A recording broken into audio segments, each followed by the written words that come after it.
mucus-free. We are mucus-free. We are mucus-free. We are mucus-free. We are mucus-free. We are mucus-free. We are mucus-free. We are mucus-free.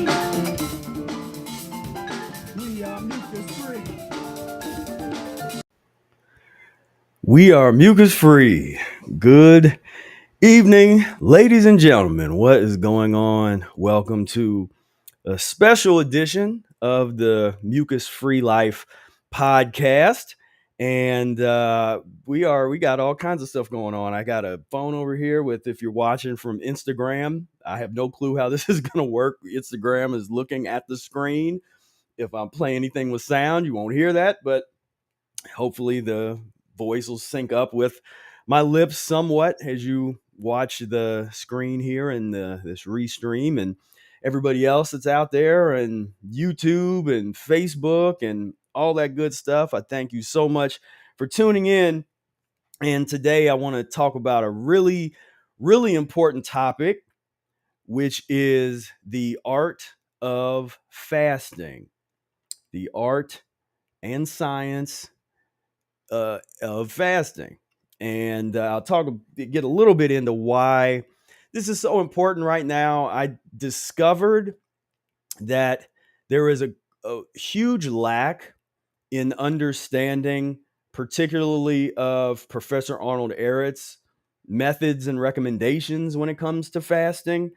There's a lot of folks, and I've seen people say that they'll attribute fasting to Arnold Ehret, and they'll be like, "Oh yes, and I'm doing this fast, and I read Rational Fasting," but then they come out and break their fast with something absolutely ridiculous, or something, come out with some dried fruit or cooked white potato, or raw goat's milk and lamb's wool, and I'm just heard some really bizarre things that people break their fast on. And I've also seen situations where people do very long fasts or extended fasts. And I know many people do this. Though what I'm talking about is people that do these long fasts, but they've never done short-term fasts. They've never done 24-hour, 48-hour fast, and that kind of thing, which is what is recommended in Arnold Ehret's methodology. So we're going to get into that today. And I have to attribute some credit to the research and development team, not research and development team, well, members of the research and development team who started a book club. There is a Mucusless Diet Healing System, Mucus-free Life book club that's been meeting for a number of weeks, and they go through the Mucusless Diet Healing System chapter by chapter. These are all people that are very active in the mucus-free community, some members of the coaching program, Mucusless Diet Healing System eCourse enrollees got a chance to be a part of this book club. And I noticed that when we got to some of the fasting lessons, there was a lot less excitement and a lot less discussion about the fasting material versus on the weeks before when they were talking about the transition diet. Man, there was all this excitement and folks was chiming in and they're like, yeah, I made this type of dressing and I did this and sometimes I eat that. But when it came to fasting and the art of fasting, there was much less enthusiasm. It seemed as if, and I could tell folks didn't know as much about it. They were not as comfortable talking about it. So in this episode here today, in this video, I want to do something I've talked about doing for a while. I'm going to feature my book. This is Spira's Notes. Let's see if we can get this to the official Mucusless Diet Healing System eCourse study guide. And this book is essentially my personal notes. Like, these are literally like my lecture notes. My idea was to have a book where every lesson of the Mucusless Diet Healing System is covered, and I could just literally take this Spira's Notes book and I could open it up to any lesson and give a lecture just based on these notes. Just these like great lecture notes for people that use things called Cliff's Notes back in the day. This is basically like the Cliff's Notes of the Mucusless Diet Healing System. So that's what we're going to use today. Before we get into that, couple announcements. First, I want to encourage everybody to come out next Tuesday. Next Tuesday, by popular demand, I'm going to be doing my How to Defeat Fatigue and Bloating While Losing Weight, Eating the Foods That You Want, using a little known secret you've never heard of masterclass. And I've made some updates to it. So even if you went to it before, says I've had people sometimes that come over and over and over again to the master classes, and they enjoy it because every time I'm talking about different things or I've changed something. And so it's not the same presentation. So if you liked it before and you want to get the reinforcement, and of course, there's things that we can talk about in that presentation that I cannot talk about here on YouTube, that's the place that you want to go. So that's going to be next Tuesday at 6:00. Click the link down below in the description. There should be a link toward the top for that webinar. And today, as I said, we're going to get into fasting. Really briefly, I want to tell you about a good friend of mine now, Mike Smar, who enrolled in the Mucusless Diet Healing System eCourse, was in our coaching program, and he is an excellent example of what fasting can do when it's done properly, when it's done at a time when it's required. Fasting is not always required. There's this thing where people want to just fast for just no reason. They want to fast because they saw somebody talking about fasting on YouTube. And I should make my disclaimer in terms of this is not medical advice. This is not licensed dietary advice. This is strictly for informational and educational purposes only discussion about fasting. We're going over a text that is over 110 parts of it, 110 years old, 100 years old, 110 years old.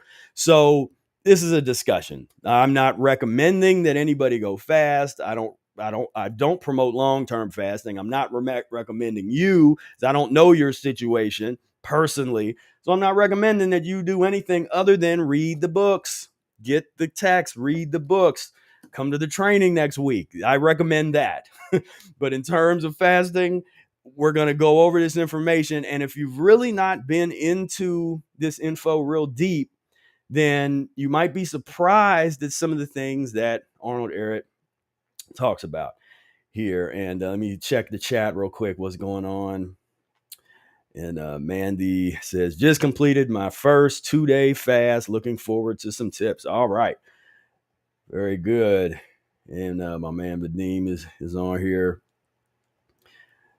Reese says, exciting to learn some of these great fasting secrets. Michael says, good afternoon. Matt says, I've fallen off the boat hard, drinking too much alcohol, eating eggs and salmon. I'm pathetic. Well, don't beat yourself up. Get back on the boat. Listen to what we're talking about here. You clean yourself out. It makes it a lot easier to get back on the boat when you do this stuff correctly. What's going on, Brian? What's going on, Humble Renell? All right.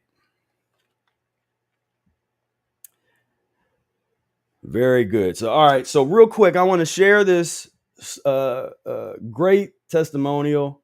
And that's something that I want to do moving forward. I'm going to talk a little bit more about some of the stories of folks that have done really great work in the mucus-free community and have been exemplars of how powerful this information is. So Mike, I met him, it was probably about 3 months ago. He came to the Professor Arnold Ehret Day celebration a couple weeks ago, but he had really bad cluster headaches, a number of other issues that he talked about here in this video. And I worked with him, got him on using the principles, these fasting principles that we're going to talk about today, got him going on it, stuff by the book. When it needed to be extended, we extended it, but we followed these principles that Ehret lays out by the book. So here is a really short clip of Michael talking about some of his just some of the benefits that he got from using these fasting methods. Suffered with cluster headaches for the last 26 plus years, ever since I left the military. And it was just excruciating. The amount of pain and stuff that I've been in, the amount of medications that have wreaked havoc on my body. I have so many side effects and things from all the meds. And it was so disheartening because of just all the stuff that never worked. They wanted to do surgery. They wanted to open up my head. They wanted to sever the nerves and burn them. And that was still no guarantee. And so I started looking into you and what you had. And I knew right away, I'm like, yep, this is exactly what I was looking for. And so I got on board, and it's completely changed every aspect of my life. My mind's clearer. My sleep is better. The varicose veins I have in my legs from all those meds, that's all starting to get less and less. I was dumbfounded. I just kept watching that in the mirror, and I'm thinking, this is insane. The dry skin and stuff is all cleared up. Like I don't know. It's unbelievable. It really is. I've struggled with so many different aspects of mental health and things like that. And all that's gotten better already. I knew the cannabis had to stop for me. And so 25 plus years of cannabis use was done in the first couple of weeks of the program. And you've given me this empowerment. I keep saying that, but it's this empowerment to deal with this now. I feel like I have the tools. I know what I need to do. And I know how to listen to my body a lot more now. You answered my questions. I mean, whenever I had these, no matter how far out they were or how ridiculous they seemed, I felt comfortable enough that I could ask you. It was anything. If we don't have our health, we have nothing. Nothing. So I encourage anybody to do it. It's worth the price of your car. It's worth the price of your house. It's worth the price of anything, because you can't put that price tag on your life. Thank you. Yeah, just thank you so much. Trying not to get all emotional, but thanks. Never had someone do for me what you've done. So I appreciate that. Thank you. My man Mike, man, but at the end of the day, this cat worked hard. This level of healing is not easy. It's not an overnight sensation. This takes hard work. It takes courage. It takes turning off all kinds of societal programming that just says, you can't do this, or you're where you've been just totally disenfranchised from your body, where you're not, as if you're not allowed to heal yourself. It's like, wait a minute, did you, or is it, just some of the things I hear people say where they like, well, are you allowed to do that? Or can you, it's my body. What do you do is allowed to do? Yeah, I'm allowed to heal my own body if I know how, and I can, why not? And so, but there's a lot of barriers there that I know, mental barriers. And that's one of the things I try to do on this channel.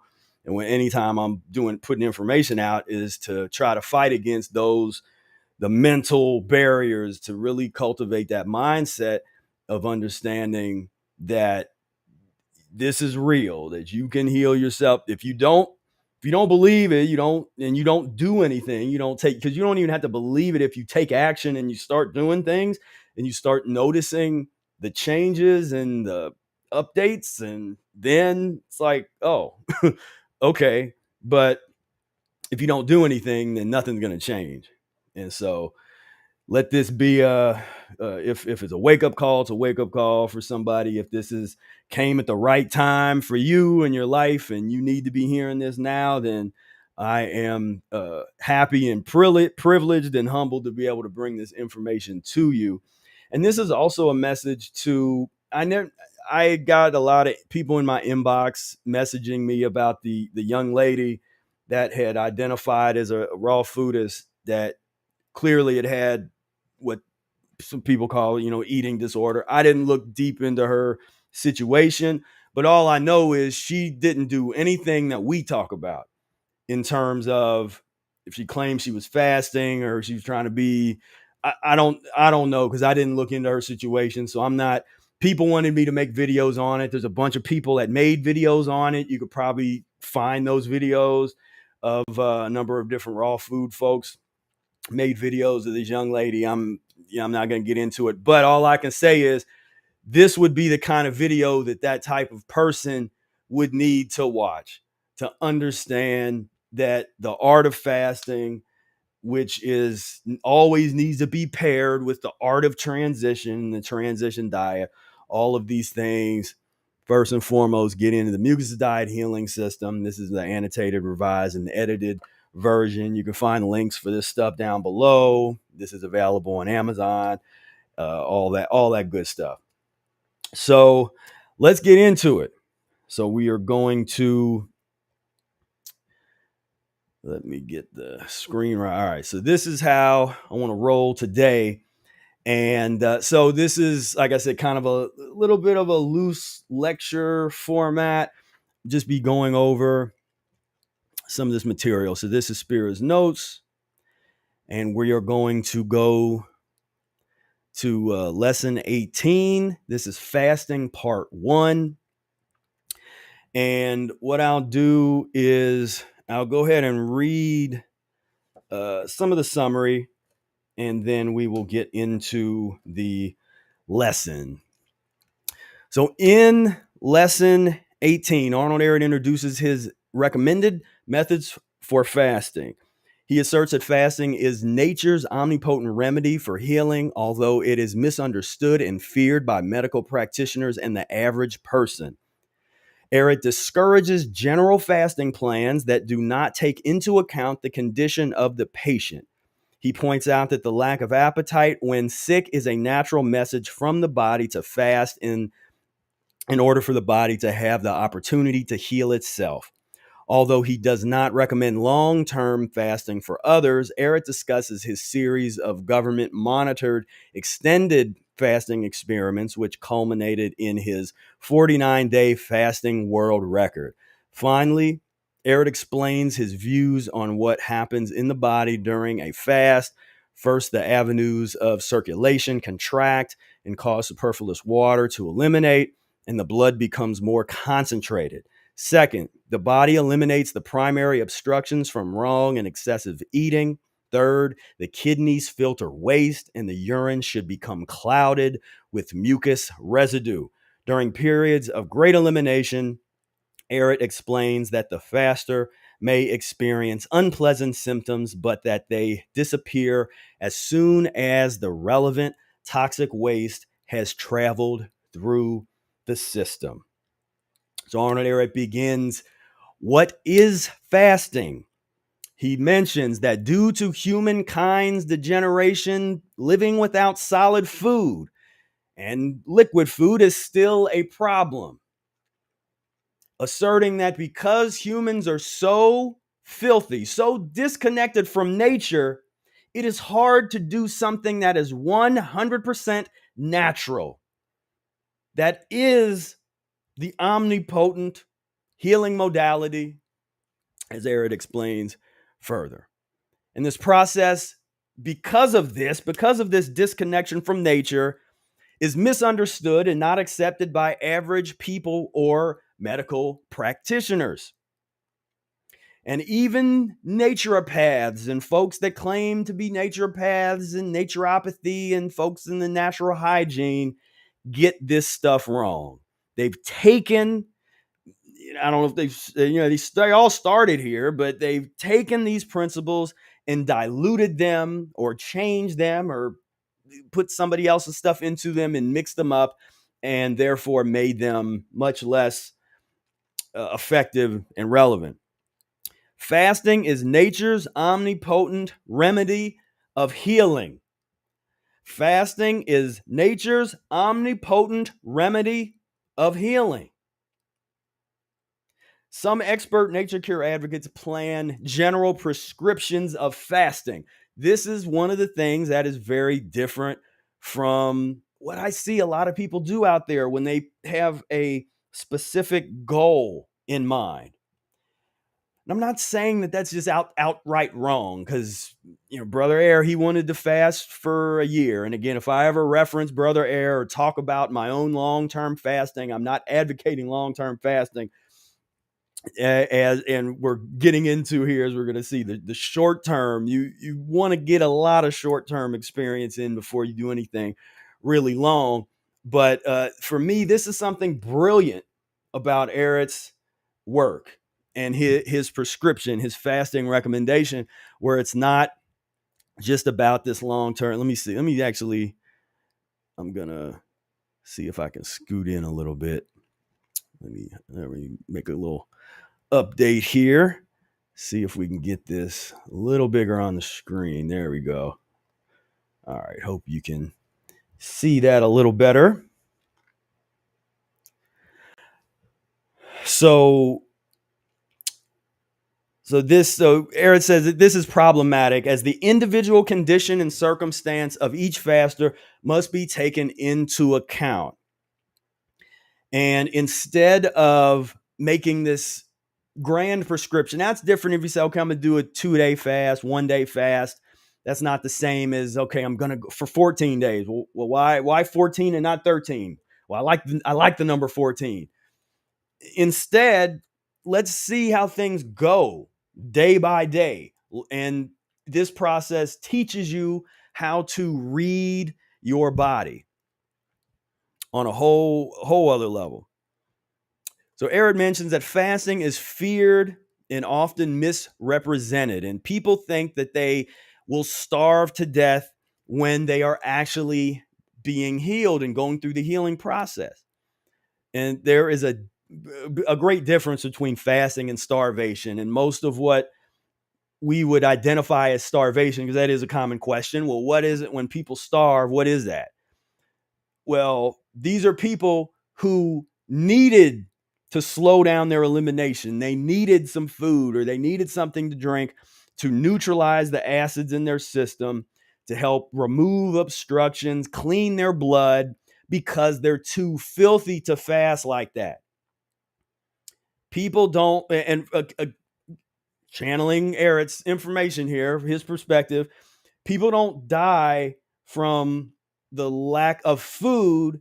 They die from the internal filthiness that is unearthed when one goes periods of time without food.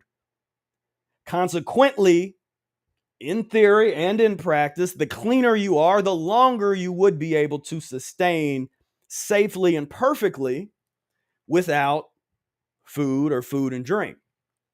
Again, just because I said that, I'm not advocating and recommending that anybody do that. That seems to be the huge problem, where since that's this lofty goal, people see that and they're like, yeah, I want to do that. It's like, well, have you done dozens of short-term fasts yet? Well, like, no, but I want to do a long fast. Okay, that's doing your own thing. That's not doing this. And that's one of the reasons why it becomes so feared and misrepresented. To bring up the example I just talked about with the young lady who was doing promiscuous fasting from, again, I don't really know her case, but I'm going to assume she needed to be eating. She needed to be on the serious transition diet. If she'd have dealt with me, she'd have been eating a lot. I'd have had her eating all kinds of food because of that condition she was in. I'd have had her eating plenty of food. No fasting for her.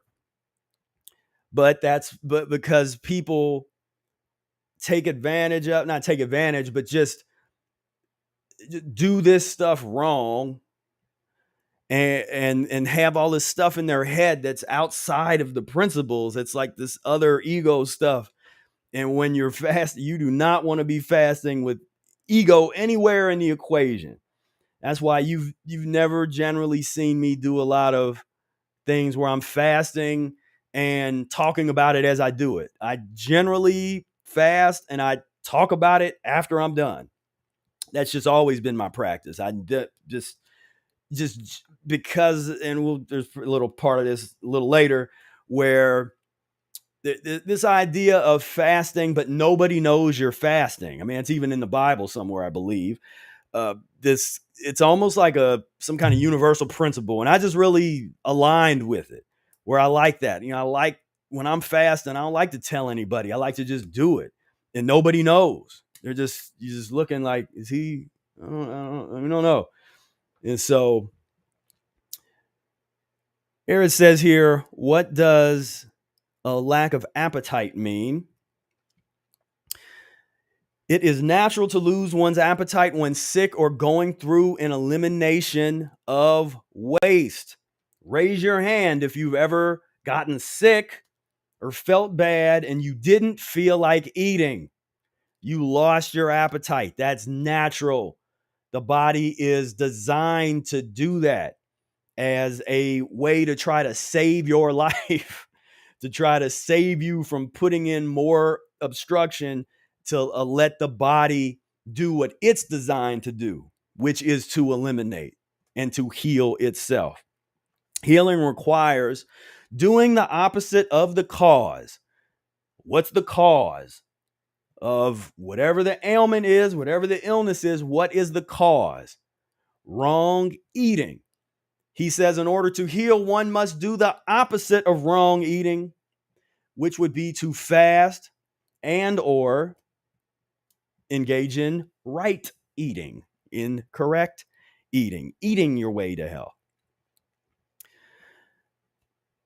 The reason that long fasts have failed and continue to fail is due to the ignorance regarding what is going on in the body during a fast. Next, Ehret brings up his world record, where he did a series of public fasts. And when you get deep into this, these were fasts where he was in, this was not how you want to fast. He was in this big clear box, something kind of like a David Blaine type of thing, where just big clear box, and the public could just come 24 hours a day at any time and just walk in and look at this dude like he's in a zoo. I'm glad he did that, because I would never do nothing like that. So he made four of these, four public scientific tests that were monitored and documented by Swiss officials, 21, 24, 32, and 49-day fast, with 49 days being the world record. He wanted to do 52 days, but he can only do 49. He's like, okay, he got to that 49. He's like, all right, let's pull the plug on this, because that's a horrible environment. You don't want to, you never would want to fast in that kind of environment. You need to be out to at least where you can get some fresh air, you can get some sun. But he did this to show that it's possible. If he can go 40, and to answer questions I'm sure comes up that he's not super clear here. Elsewhere he writes about this, but this is a water fast. So this is a 49-day water fast, according to some other writings that's outside of the Mucusless Diet, where he's a little more descriptive and provides a little more detail about this experience. So this is a 49-day water fast. He spent years of preparation. He spent years of transitioning, fasting, helping others, teaching others to transition and fast, curing hundreds of incurable people, to get to this point where now he's at the top of the heap here. This was the world record for a long time. What happens to the body during a fast? Ehret says that as soon as eating is ceased, the avenues of circulation contract, blood becomes more concentrated, and the superfluous water is eliminated. The body first eliminates the primary obstructions of wrong and too much eating. This goes on for a few days. The patient might feel fine, but as the obstruction of circulation becomes greater, friction increases and unpleasant symptoms may arise. The circulation is fighting against sticky mucus pressed out and dissolved from the inside walls. And the kidneys start to filter waste, and the urine starts to become clouded with mucus and waste material. So a lot of important things here. First, the experience, because this throws people off, where initially, usually the first couple days of a fast might be a little rough. Then you start to feel great. And you don't want to fall in love with how great you feel when you're several days into a fast, because the cycle is going to come back around. And there is a fasting cycle that occurs where it's really a cycle of elimination. So every several days, and it changes the longer you fast, the cycle gets larger. But at first, you fast for a couple days, it might be a little rough, eliminate. You should definitely see filtering in your kidneys, very important. You get that cloudy urine coming out of there. You don't want to be drinking it, please. Urine drinking folks, please don't do that. Thank you. This is some toxic, nasty stuff that is being pushed out by the physiological sieve, as it were, of the kidneys. And if this was a video where I was doing a bunch of images and stuff, I'd put up an image of some of this cloudy urine, which is not what we want to put in the body. That's what we want to get out of the body. Kidneys filtering, and that's something that is very, very important to understand. That those kidneys need to be filtering well, and we want that cloudy, we want that stuff, whatever color it is, we want that to be there during this cleansing process. A faster can actually feel stronger many days into a longer fast than on the first few days of a fast, which is basically what I just mentioned. First couple days, you might feel rough. Then you get to a point where you can feel better than you've ever felt before in your life. Like I said, don't get infatuated with that. Understand that this is part of a larger cycle and a larger process where their ups and downs are built into this fasting process.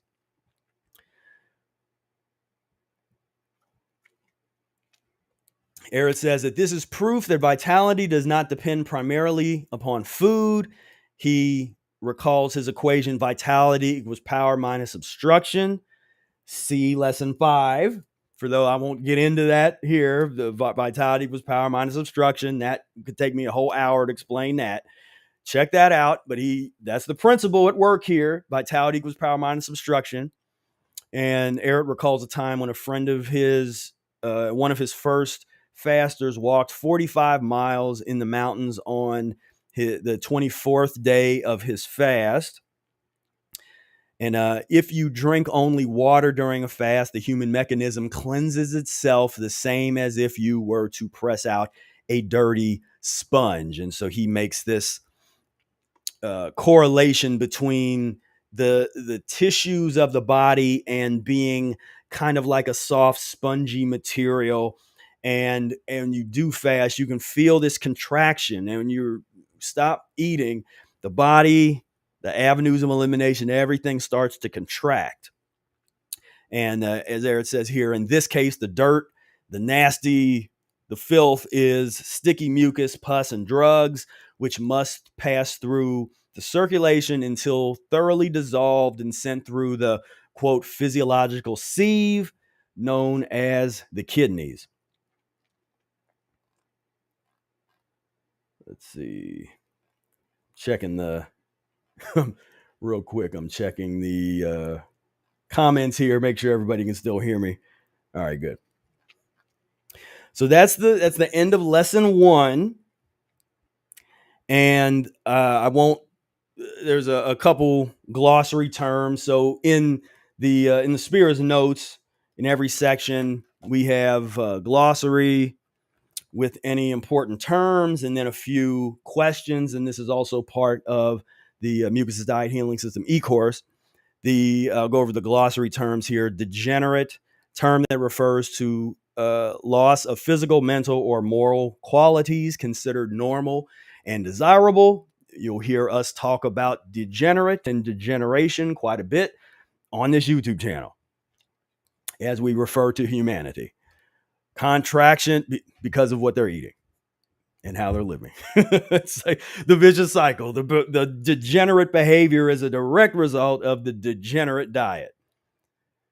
Contraction, the process of becoming smaller, drawn together, or reduced in compass.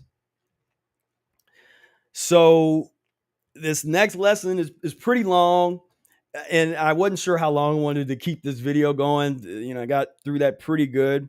So what I'm going to do, instead of read the summary of this lesson, I'm just going to keep it rolling. I'm going to just go on down and just start hitting some of these principles and these topics, because again, this is important to me that this is brought up again. I've talked about it in past videos, but there's a lot of new people here. This channel has been getting a nice resurgence, and we've had a burst of subscribers. So I thank all of you that have subscribed, the new subscribers. If you're not subscribed yet, hit the subscribe button, join thousands of your brothers and sisters as we really try to build this channel up. It's a beautiful thing. Really love that.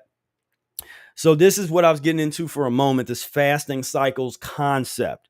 And Professor Arnold Ehret doesn't use the terminology fasting cycles. That is a term and a concept that I have brought on, that I've observed, that I've attributed to Ehret's description, and observing this, how he described it, then I ascribed it this fasting cycles concept.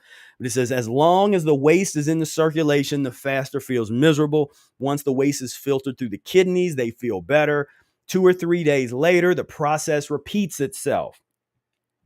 So it's important to understand this, especially if you are put in a position where you need to do a longer fast, that you understand what is going on, and where you don't, and we'll talk about this later, but you don't want to break a fast when you're feeling really bad, when you're in the bad part of that cycle. It's generally a good idea to break the fast before you get into one of those low point cycles, because you could break it and it could kind of cause some of those ailments that are not ailments, but those symptoms that you're going through at the time to kind of freeze up there. We're still going. Dangerous too long a fast, or dangers of too long a fast. A long fast may be a crime if the sick organism is too greatly clogged up by waste. Fasters who died from too long a fast did not die from lack of food. That's just such a huge, that's just blowing folks that don't know this, and not you guys, but people that don't know this, they're like, huh? What, the fasting? Like, well, what's starvation? It's a starvation diet. You're starving. It's like, no, it's not. There's a whole methodology here that we're getting into. People that died from too long a fast did not die from lack of food. Instead, they suffocated in their own waste. Because what happens when you start to fast? Contraction. All the avenues of elimination start to contract. And if you're too acidic, if you're too constipated and obstructed, then that contraction is going to be very painful, be dangerous, could potentially be fatal. That's why this is not stuff to mess with, but this is explaining here what happens to people when they're not doing what they need to be doing in terms of the fasting methodology, which we'll talk about here as we move forward. So he adds that it was not that they were not given enough nutrition, but that they had too much obstruction or waste in their system, preventing the blood from getting the adequate amount of oxygen. To do what? To clean the blood. Every time we breathe, we are cleaning the blood. We're cleaning our body. Waste is being removed. Metabolic waste every time we breathe. As soon as there's things that get in between our body's ability to eliminate this natural metabolic waste that comes about from how we are, then we have problems, and we get closer and closer to death. Ehret gave his fasters lemonade, made with a trace of honey or brown sugar for loosening and thinning the mucus in the circulation. All the like the as all of the water fasting devotees gasp and vegans gasp, honey, brown sugar, something to drink. Well, that's not fasting. Wrong. There's a lot of different types of fasting, and that's a whole other discussion where fasting is a relative proposition. There is no one definition of what is and is not fasting. There are various forms of fast, anywhere from the so-called dry fasting, no liquid touches you don't let liquid touch your body, you don't drink anything, no enemas or colon irrigation, you don't, if it starts raining, you come inside, no water touches your body. And Brother Air did one of those actual true dry fast. I think it was, I forget how many days, 30, 40 days or something like that. Again, don't do that. Not recommending that. I'm just saying we experience, we do our research over here in Mucus-free Life. We kind of know what we're talking about with these topics because we put ourselves on the experimenter's block. But so here, this is the first mention of one of Ehret's fasting drink recommendations, the Ehret's lemonade, the honey lemon water or brown sugar. Now, of course, you could do Brother Air's lemonade if you adhere to a strict vegan type of existence. You don't have to use honey. You can use apples with a lemon in a juicer, and that would be the apple lemonade. Now, this is an important point. If a patient has taken drugs over their entire life, their condition might become serious or even dangerous when the poisons enter into the circulation for elimination. Hence why I've been saying short-term fasting is advisable and great, especially if you're coming from a history of eating a lot of poor foods, making poor food decisions. If you took a lot of drugs, recreational or prescription, doesn't matter. That's it. And somebody mentioned that it sounds like the master cleanse before the master cleanse. Well, this was the master cleanse before the master cleanse. Exactly. You know, that the lemonade fasting principles and protocols, all that starts with Professor Arnold Ehret. Then they come and they, like I said, people take it and they mess with it and sort of do something else with it and then rebrand it as something else. And it's like, what are you doing? You know, but, and then he explains why this works. The lemon juice and fruit acids of all kinds neutralize the stickiness of the mucus and the pus that's in the system. And to put it even into more modern terms with folks that study lymphatic system discussions, this is one of the items that does a great job of helping to move the lymph, getting the lymph fluid, which doesn't have a pump. It doesn't have its own pump, and it's acidic. So if it sits and it doesn't really move enough and it's sitting in one place, it's going to cause problems in the body.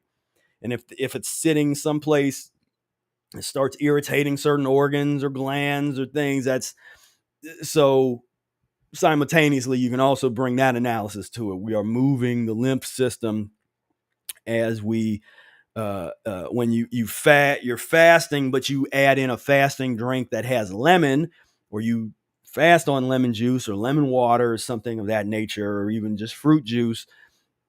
That process is still happening. That cleansing is still happening here.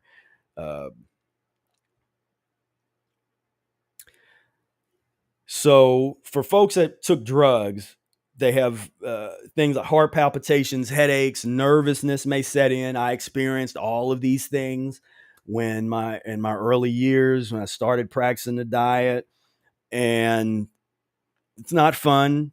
But I'm so thankful to have this information where I knew what was going on. You know, I knew exactly what was happening. So here's the big question: how long should one fast? Nature answers this in the animal kingdom with certain cruelty. Fast until you are either healed or you are dead. Ehret believes that 50 to 60% of healthy, so-called healthy people and 80 to 90% of seriously ill ones would die from their latent diseases through too long a fast. Ehret believes that 50 to 60, or if you want me to, I'll even say it. So the people that need to hear it firm, I'll say it firm. So if that scares you, if you're not a somebody that strong masculine kind of delivery, I will say it lighter so you can hear what I just said. So Ehret believes that 50 to 60% of healthy people and 80 to 90% of seriously ill ones would die from their latent diseases through too long of a fast. Are you getting this? Do you understand why? Do you understand why we're saying short-term fasting? I've done hundreds of 24-hour, 48-hour, 72-hour fast to get to the point where I could do some of the longer fasts that I did. But you don't just start there. You work your way up and you make sure it's not just about how long you're fasting. How much are you cleansing and how cleansed are you? How clean are you? This is a lifestyle about cleanliness.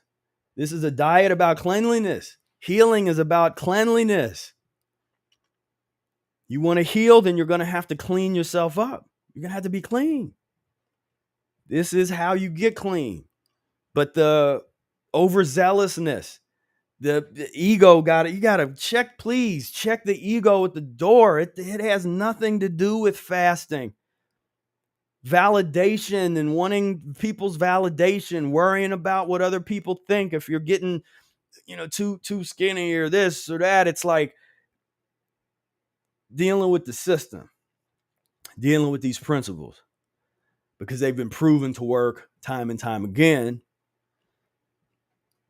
It's smart to plug into them.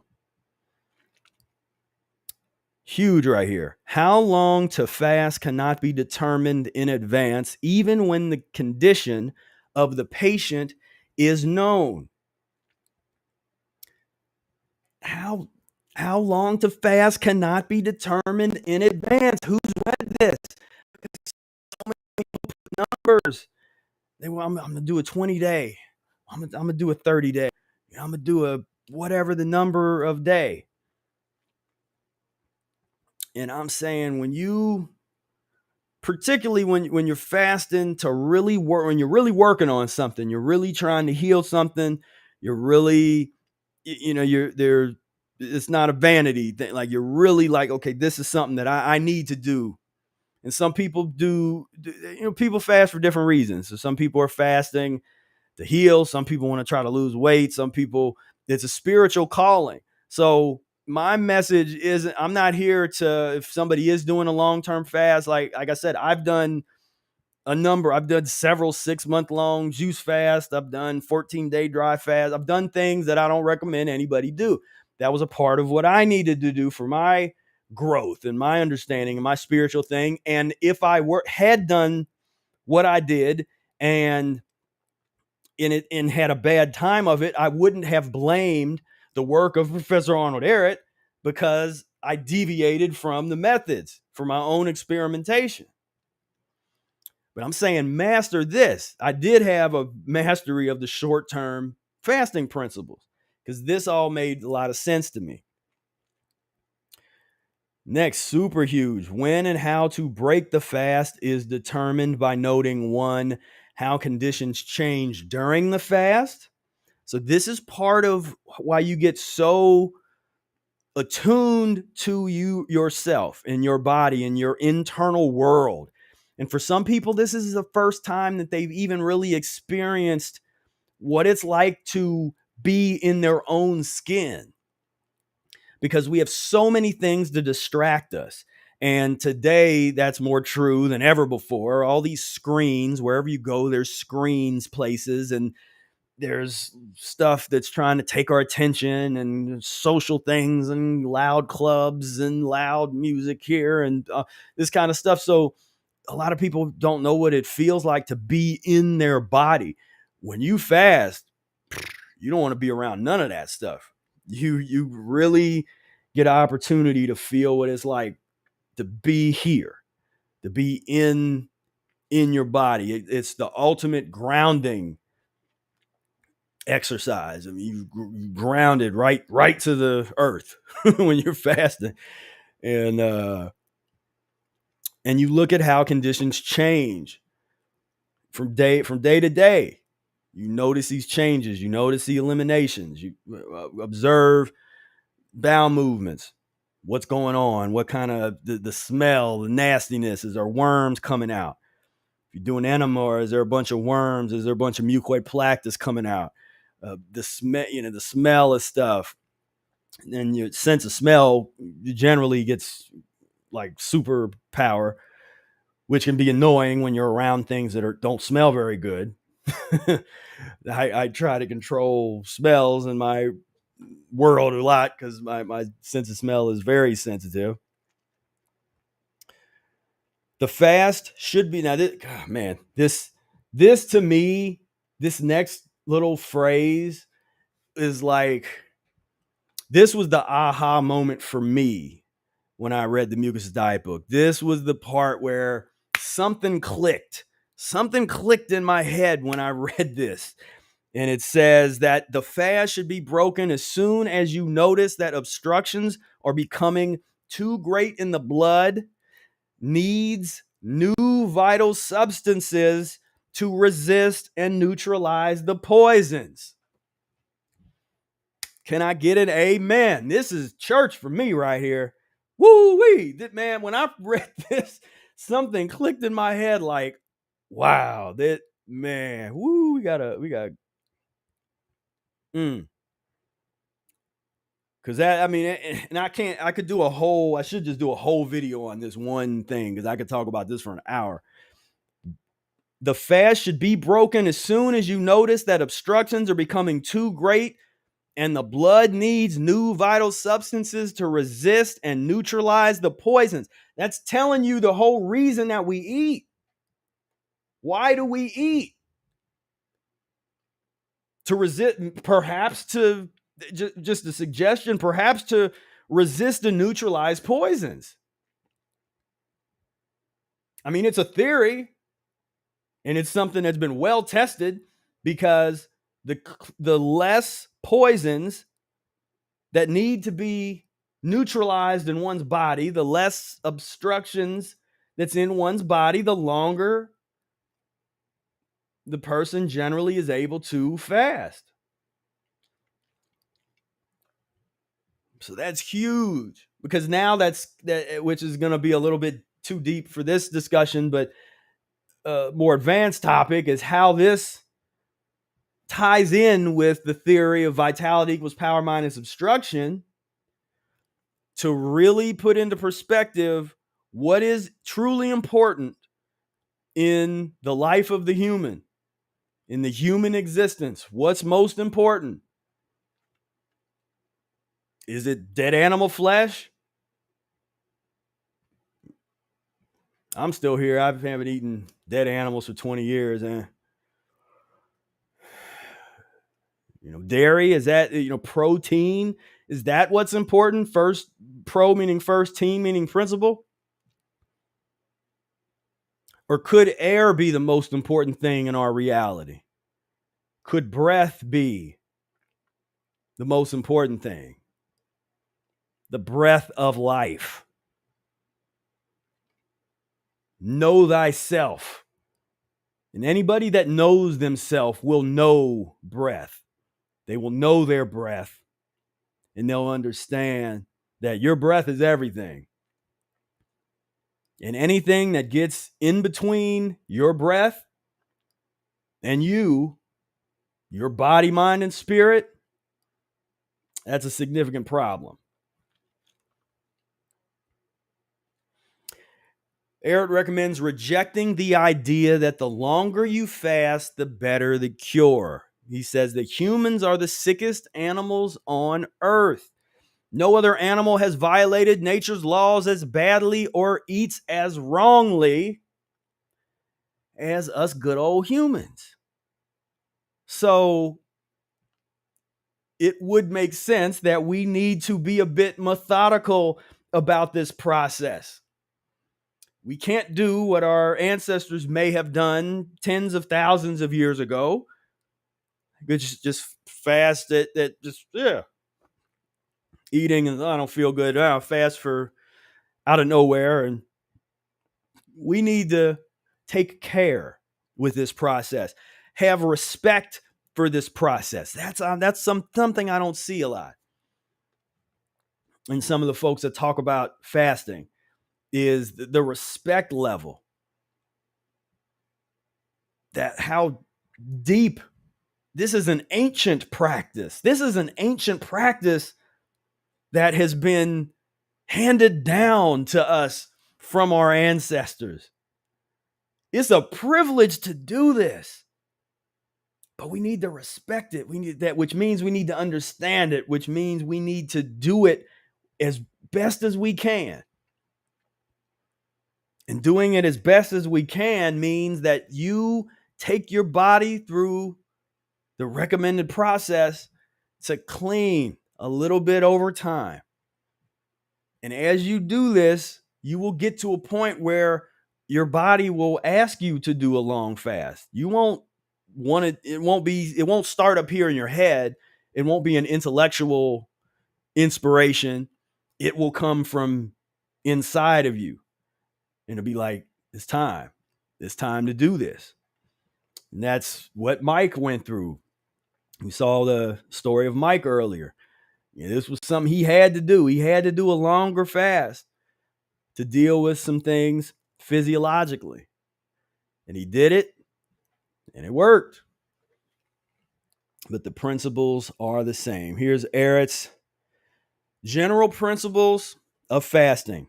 1, prepare for an easier fast by gradually changing the diet toward a mucusless diet and with natural laxatives and enemas. So let's get into some of these terms because it confuses people. So in one place, Ehret says that laxatives are bad.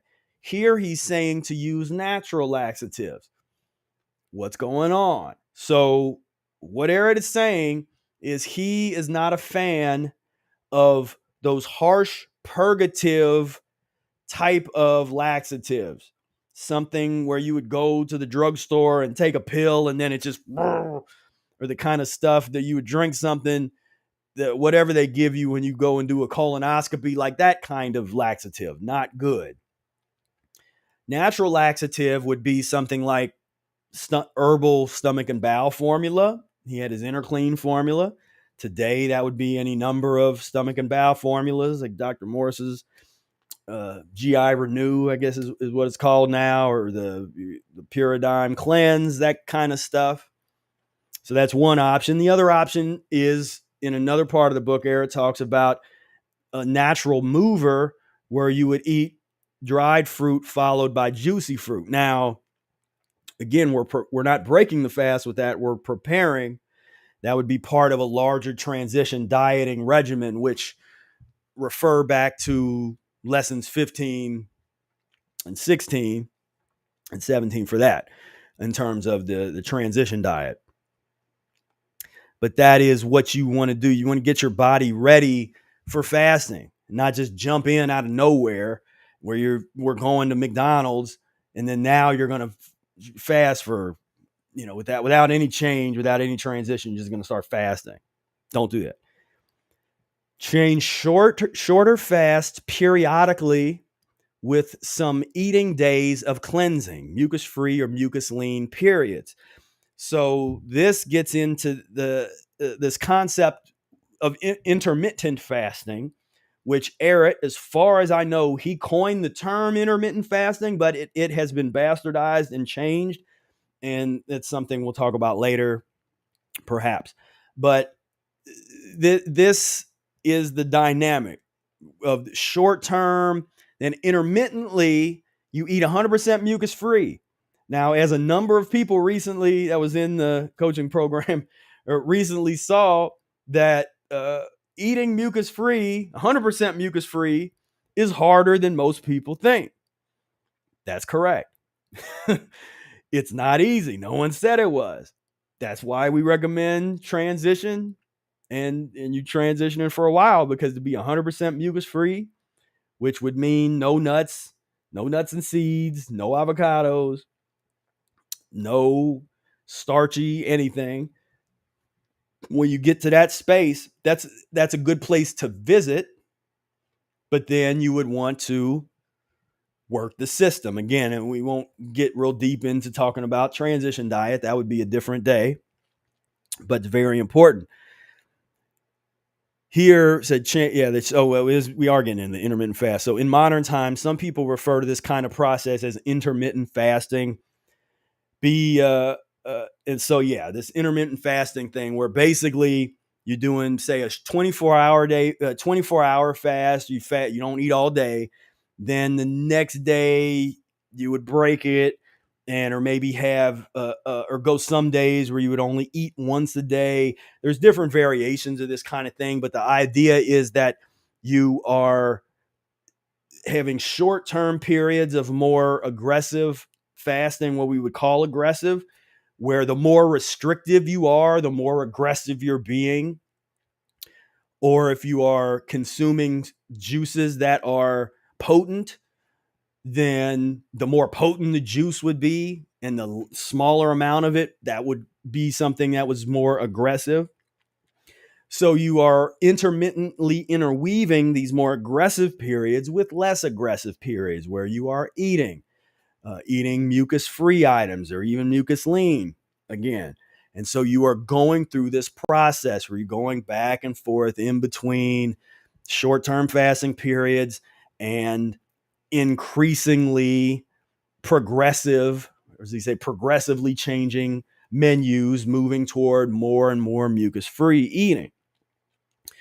Be particularly careful if the patient has had lots of drugs. Again, this comes back around again. You have to really understand, if you took a lot of pharmaceutical drugs, recreational drugs, whatever, that stuff is in your system. The residues of that stuff's in your system, and you're probably going to feel those side effects when they leave your body.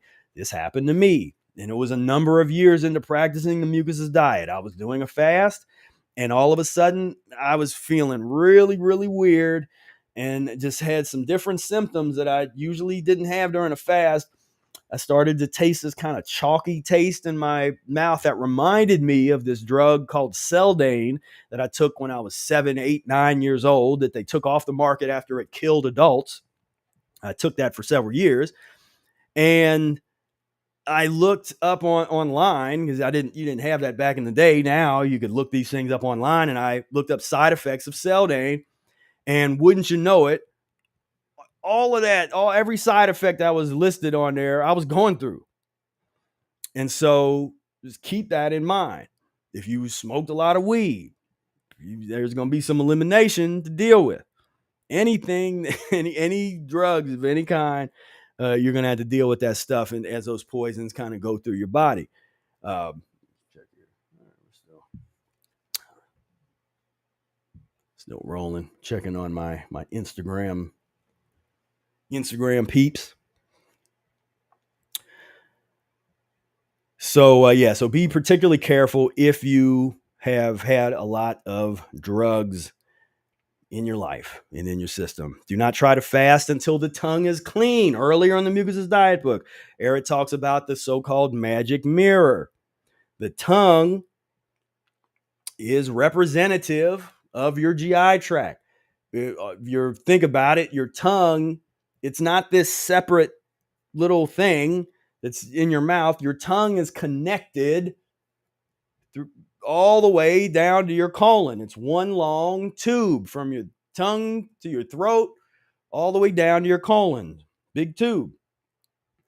When you have a whole lot of mucus on your tongue, you can rest assured that your entire GI tract, again, we talk about the spongy nature of the tissue system, is totally constipated all the way down to your colon. And as Ehret mentions it elsewhere in the book, the foundation of all illness is in the colon, the seat of the colon. If anything is wrong with anybody, look first to their stomach and look at the condition of the colon.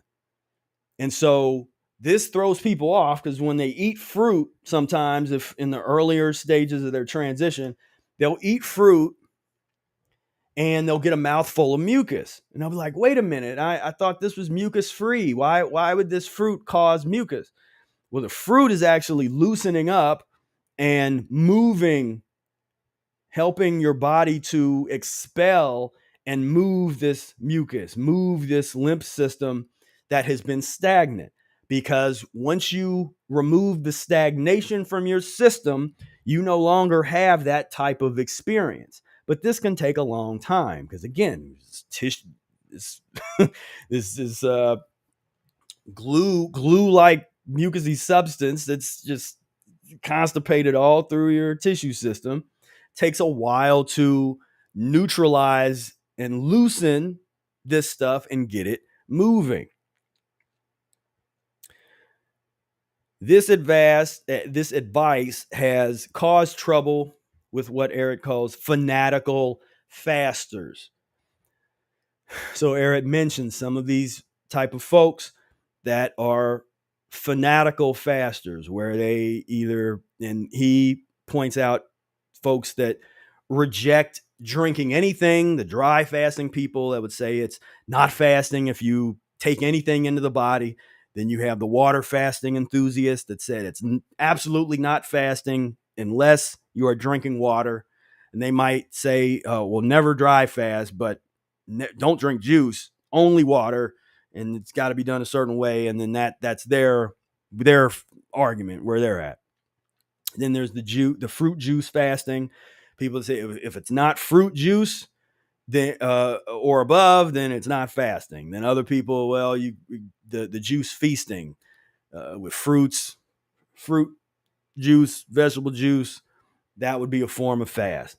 What a lot of people are experiencing is that eating 100% mucus free is a fasting level for a lot of people's physiologies. And eating raw mucus free, that's definitely can do some things. My advice is to get experience with all of these different levels so you know what they all feel like. You know what the power of each one is, because all of those different modes have a place and can be a very good tool depending on what you are going through physiologically. But you don't want to get over invested in any one area. You want to be able to seamlessly shift and transition in and out of these different modes. And this is the art of practicing the mucusless diet. And we're talking about some stuff that's a little more advanced here, but you want to be able to, that would be the goal, to get that kind of experience. Of course, that takes time to get that, but this is why you want to use this as a roadmap to get you that experience.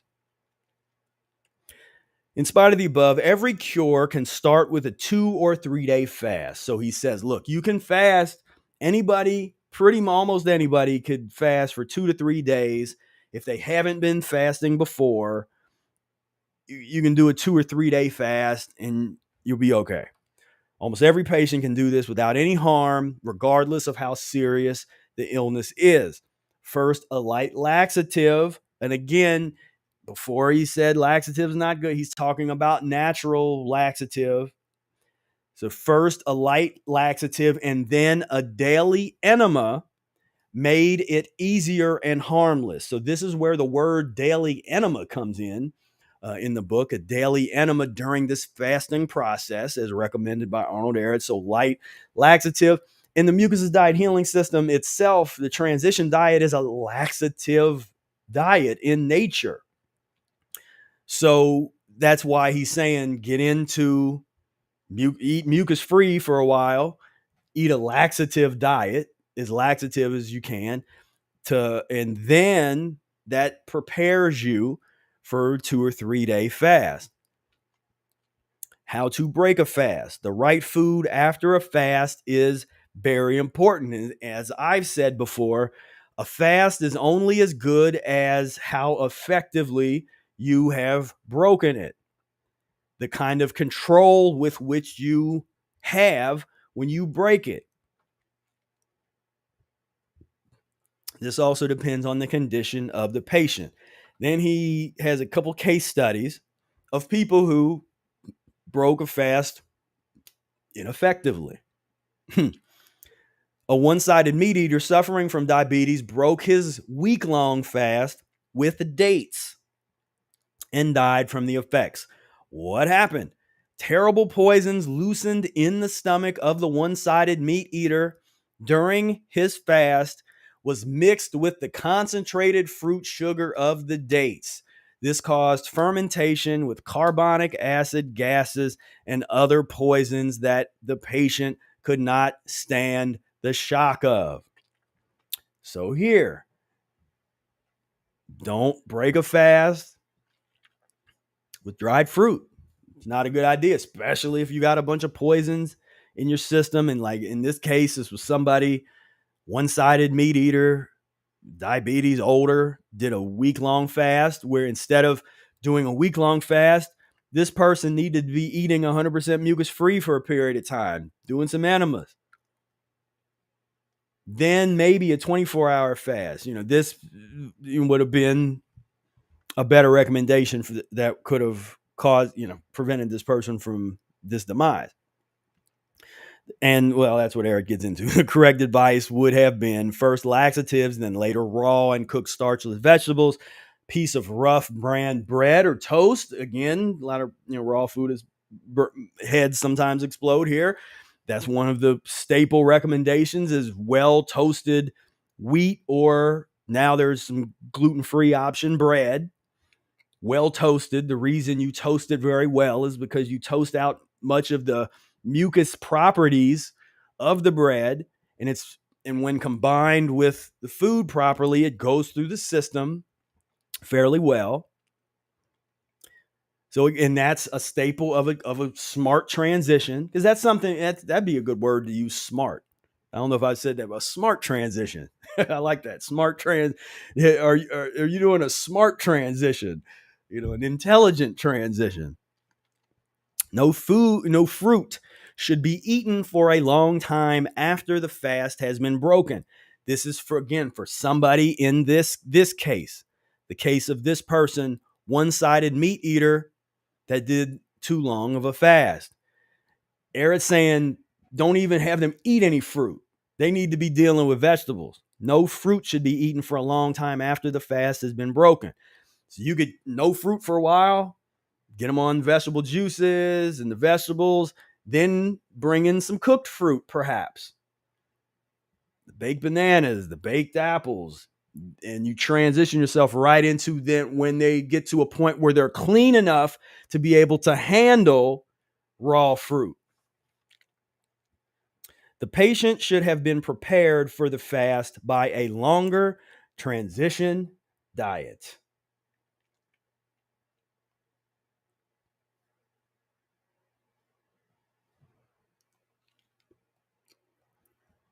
See, a man over 60 years of age fasted for 28 days, which was much too long, and his first meal was vegetarian foods, including boiled potatoes. An operation showed that the potatoes were glued in place inside the contracted intestines by thick mucus so strong that a piece had to be cut off. Hot compresses. Well, this patient fasted entirely too long for a person of his age and condition without proper preparation. This would have been better. Hot compresses on the abdomen and high enemas might have helped the elimination. And there's so much naturopathy in here that and it's subtle. Like there's not a whole section on hot compresses. There's not a whole it's mentioned here, like you should already know this is natural. This is how you heal people, which makes sense because Mucusless Diet book was a textbook for a course that Ehret taught in person. So they would have talked about this thing. This would have just been, well, yeah, of course, hot compresses, naturopathy. And high enemas, like just talking about it like everybody just would know already. I wish they did. I wish everybody already knew this stuff. Hot compresses on the abdomen, high enemas might have helped the elimination, along with strong eliminative, laxative, and starchless, mostly raw vegetables. No fruits for a considerable period of time. Again, with the no fruits. And again, I would refer you back to the transition diet, lesson 15 and 16, where it's talking about the menus. And you'll notice that for a whole month, Ehret doesn't recommend eating raw fruit. You're eating cooked fruit in the beginning of your transition if you follow Ehret's original methodologies. So again, I should maybe make a whole video on that, just talking about this nuance, because this is a nuance. This is an important nuance that most people miss. I'm the only person I know that even like talks about this stuff like this. And so, given these two case studies, you can see how individually different the advice must be and how wrong it is to give general suggestions concerning how to break a fast. So again, the general suggestions is you need to be really, and that's why sometimes I'll get questions or people ask like, oh, well, what should I fast? What should I do? And it's there's a lot of data that I need to collect before there's no general recommendation that I'm given that I'm going to be able to give to somebody. Brother Air said, yeah, smart transition. Yeah, smart transition. Right. Indeed.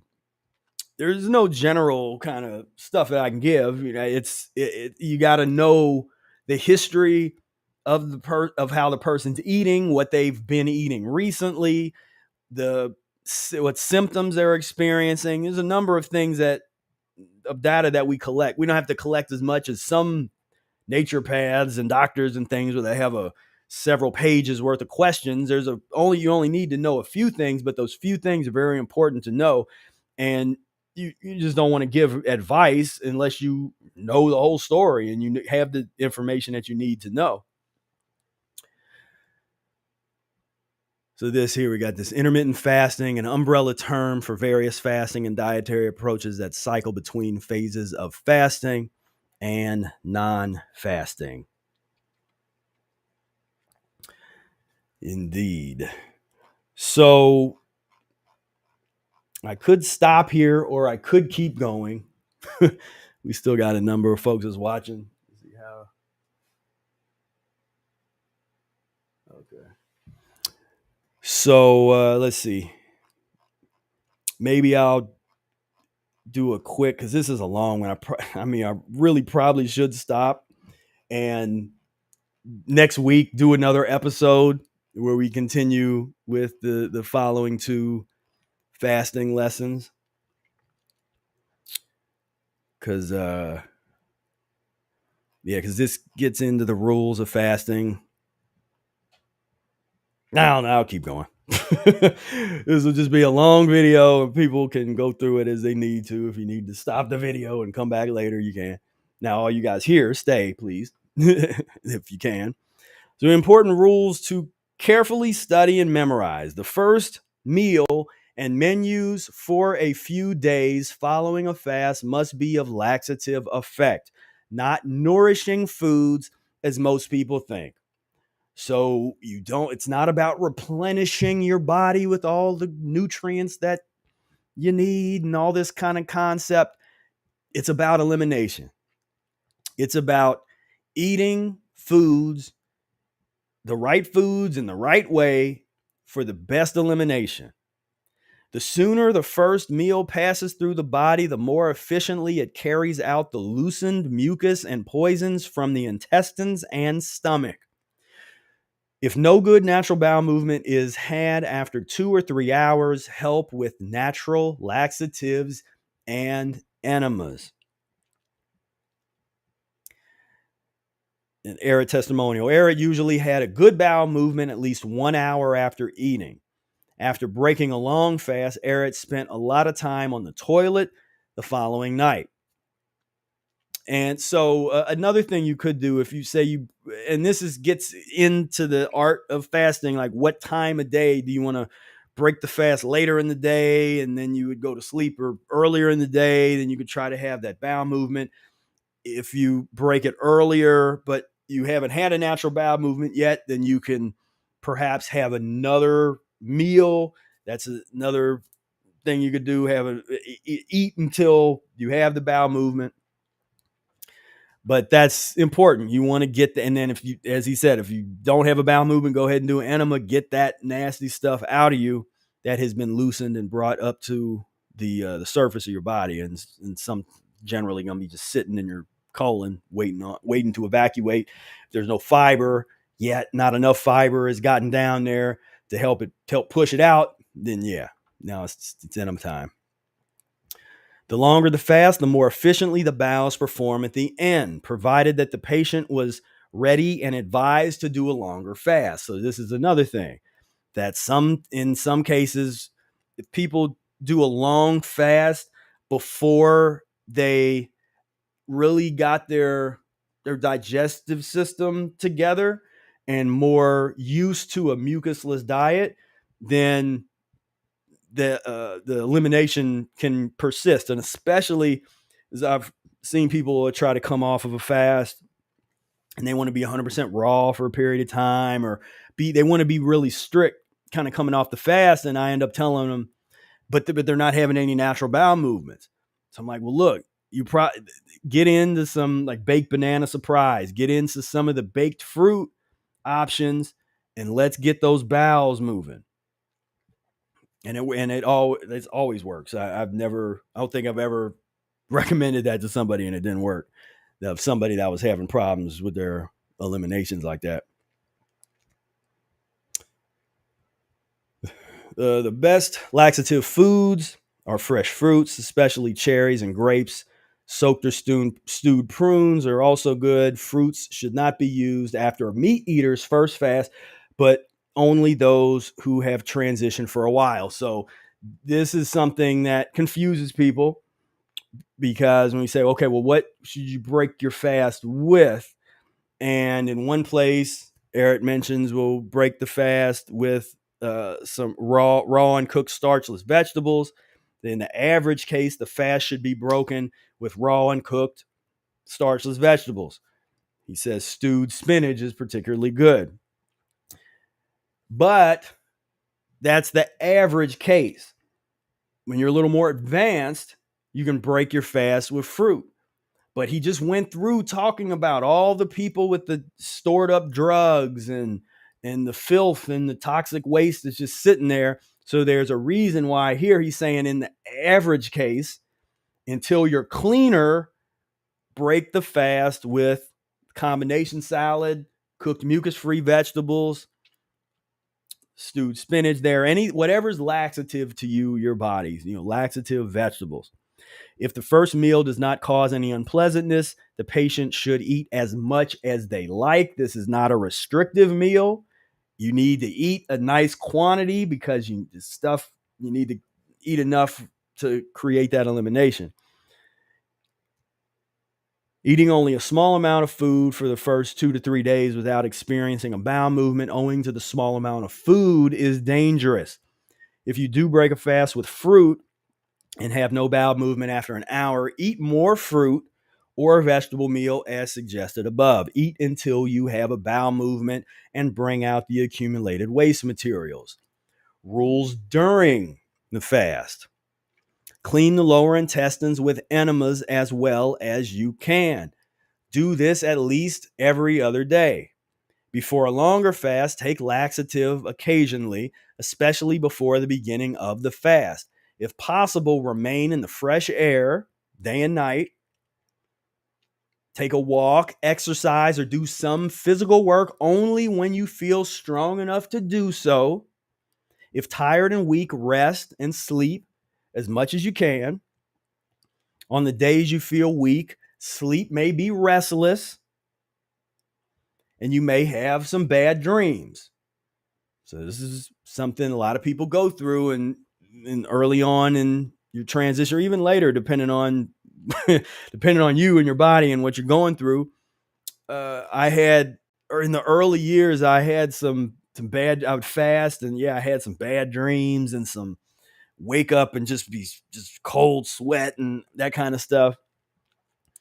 Now I barely have any dreams. I don't, I'm not losing control in my unconscious conscious state. That doesn't happen anymore. I'm in control a lot more, and I don't have to sleep as long. So I'm conscious.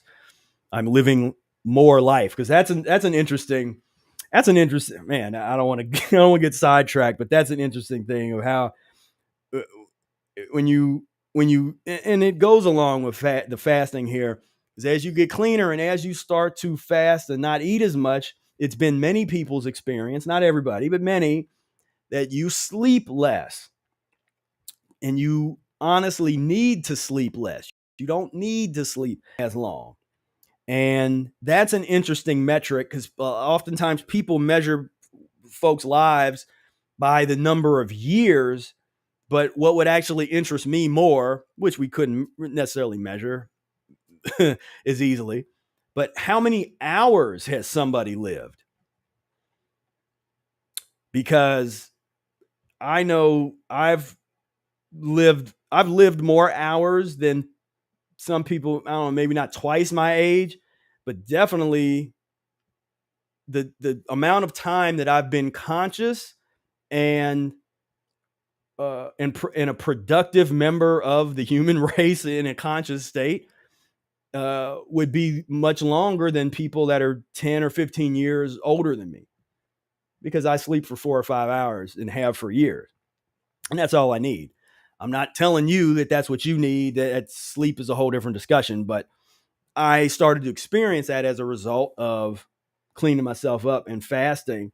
And I would notice that, yeah, even when I was fasting, I'd sleep even less, except for the beginning of a fast. In the beginning of a fast, sometimes you sleep longer as your body is really getting into that fasting state. So yeah, you might that 8-9 hours out of nowhere. But if you're used to sleeping less, then once you're in the groove, it gets a lot less.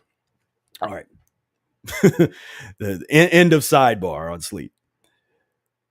So on days when you feel weak, sleep may be restless, and you might have bad dreams. This may be caused by the poisons passing through your brain. And Ehret explains that doubt, loss, and I should say, quote, doubt, loss of faith will arise in your mind.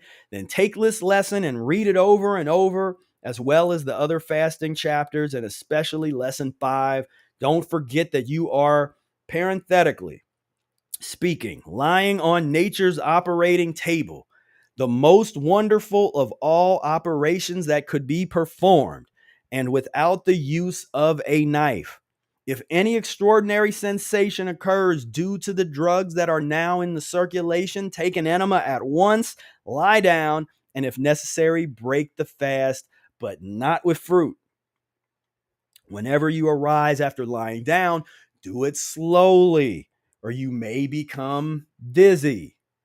And if you do it too fast, you don't want to pass out.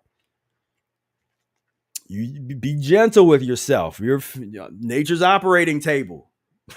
Be cool, because there's a lot of people that's another thing. You can fast for a few days. You get this energy that you've never felt before. You feel so energetic, and then you want to go and do some kind of go to the gym and do all this extra. You're like, yeah, look at all this energy. But then out of nowhere, you can get lightheaded and and you feel horrible. So as Ehret says, it's don't get infatuated with how good you feel when you're fasting. Somebody type that out. That's a Professor Spira quote, and put that on a meme, because that's super important, because I see people do that. They get addicted almost to that feeling, that feeling of how good you feel during the fast. You should enjoy that. That's like, you feel good on your birthday. That's once a year. It's like, certain things happen. It's better when it and it happens less frequency. But what I see is people get feeling so good. Then they start saying things like, I'll never eat such and such again. I'm never going to eat this again. I'm never going to eat cooked again. I'm never going to eat this type of mucus. Never going to eat avocados again. A couple months later, they're going at it, whatever it was. And that's not to judge them for that. I'm saying don't say never. You never say never. We don't need to. Focus on the transition. You don't need these affirmative statements it's almost as if you're trying to do this ego-based pressure to get this accountability, and I'm gonna put this out there in the universe, putting this out there amongst the tribe. I'm never gonna do such and such again. And then when it comes back around, as it does, then now you're feeling guilty, or you're trying to hide it, and you're like,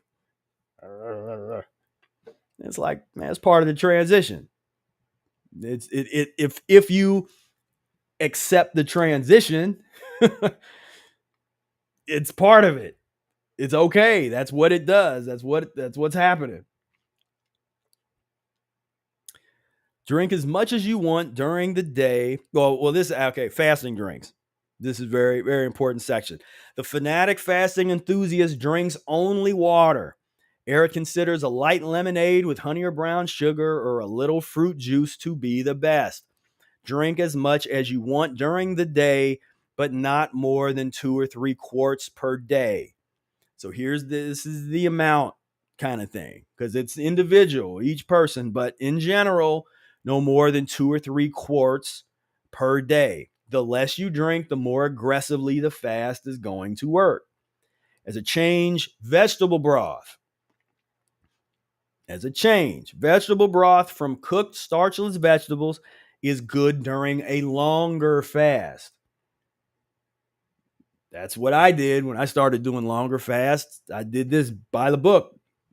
So I didn't have this stuff in my head about like, don't, just like where I was trying to alter this. Like I was doing this is what I did.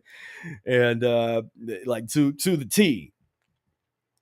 And I can tell you it works. It's it makes a longer fast very effective. Be careful when using acid fruits during a longer fast. The poisons may be released too quickly. So if you're doing an orange juice fast for an extended period of time, or even a short period of time, if you're new, be careful with that. Monitor yourself. Make sure that things aren't too problematic there with your elimination. The morning fast, or the non-breakfast plan. And I should mention here, there was elsewhere, Ehret mentioned that he broke what I would presume to be a water fast with fresh pressed grape juice. So that's a whole other realm that's not mentioned necessarily right here, but in terms of fresh fruit juice, the grape juice, you got grape juice fasting.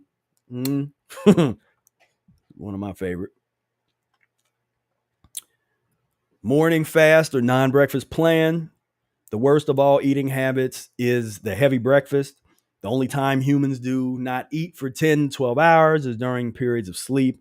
As soon as the stomach is free from food, the body starts the process of elimination. Avoid eating in the morning. Skip breakfast, the no breakfast plan. And so this is this very standard principle. You don't eat breakfast. If you feel that you need to eat something earlier in the day, within a few hours of getting up, then you would, generally speaking, want it to be fruit, if that's where you're at and what you're into. But the longer you can go from when you get up and then before you have that first meal, and this is what the intermittent fasting people like to say. Well, I'm not eating until such and such, so I'm fasting for 19 hours. We don't really look at it like that. We're just saying this is the no breakfast plan. You don't eat breakfast. then whenever you have your lunch, if it's noon or 1 o'clock or whatever, you will have fasted for a nice amount of time. Since dinner, you went to sleep, you got up, and you didn't eat anything. Maybe you drink something at some point, but you go this whole time without having anything. And I basically I dry fasted most of the day today. I didn't mean to. Like I said, I don't promote that, but yeah, it was. But that's what I'm saying. These things get easier the longer that you do them, and the longer that you go. Another mystery revealed. As soon as you refill the stomach with food, the elimination stops and the patient feels better. This is presumably why eating unnaturally has become a habit. So, this idea that we need to stuff ourselves and this whole breakfast habit, these are all habits. McDonald's is a habit. That's not something natural. These kind of big breakfast is a habit. That's not natural to humans. And even if you just look at the more of a recent, the past 400 years of humanity, didn't eat breakfast like that. That's like a modern thing where they were trying to sell bacon. If you look into the history of, that's not a natural bacon and eggs. That's not a natural human breakfast. People didn't eat that. That was something like, oh, we need this. Let's sell some stuff. I don't know. We got to sell this bacon. We got to sell this. You get over here in the United States, let's sell this stuff. So let's make it act like it's a staple. Nothing natural, nothing at all natural. Because even in before the Americanization of the world, folks, places still are like this, I'm sure, but places in Europe and Mediterranean and just places around the world have little to no breakfast, and they'll might eat something weird. It'd be like a piece of bread or something, or some jelly on a piece of bread or cracker, or I don't know, whatever. But it's not bacon and eggs, pancakes, but with slathered in butter, sausage links. Like, it's not all these things at the same time, within an hour of being up. It's absolutely ridiculous. Oh, and here I define breakfast. Mid-century, from break plus fast, refers to a meal eaten after a period of fasting or a meal that ends the period of fasting during sleep. Most of you, I'm sure, are aware of this, but break fast, your breakfast, you are breaking your nightly fast. Non-breakfast plan, Ehret's recommendation to take no solid food before lunchtime. Drinks can be used. So we got one more lesson, so we'll go ahead and hit it. We will finish this up, but again, I'll take a moment to invite everybody. If you want to get deeper into these topics, I invite you to come to this is what we're doing now, Master the Art. I encourage you to come to the How to Defeat Fatigue and Bloating While Losing Weight, Eating the Foods That You Want masterclass. I'm going to go ahead and put this in the chat. And click the link right now. And I just posted in the chat. Sign up, join me, where we can get deeper into these topics. I can talk about things that I'm not able to talk about on this platform here. And if you have more questions for me, I'm not going to be able to answer a whole lot of questions today on this broadcast, but I have a Q&A session at the end of this next Tuesday. So come on through and ask me all your questions there, and we will get into it. So click that link, join me next week.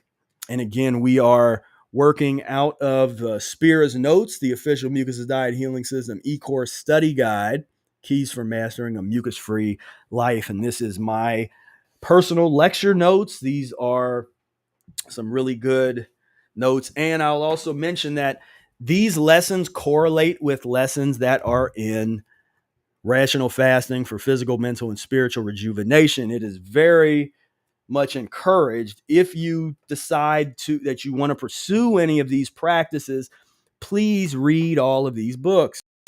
Mucusless Diet, the order you would want to read, Mucusless Diet Healing System. And you read Rational Fasting. And of course, this is just a nice supplement to see if you've retained what you've studied. It's very important. So let's get to this final fasting lesson. Lesson 21, fasting part 4. So we revisit the 24-hour fast or 1 meal a day plan.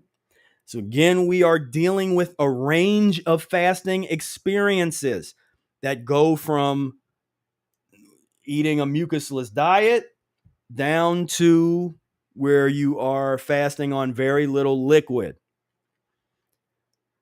The patient can heal more severe cases with a 24-hour fast. This can be a preliminary step to longer fasts if chronically encumbered. Again, we're always thinking transitionally. The best time to eat is in the afternoon around 3 or 4 p.m. Fruits should be eaten first, and then after 15 to 20 minutes, the vegetables. This is what I call Ehret's 2-course meal. This is discussed more in the transition diet section. All should be eaten within an hour.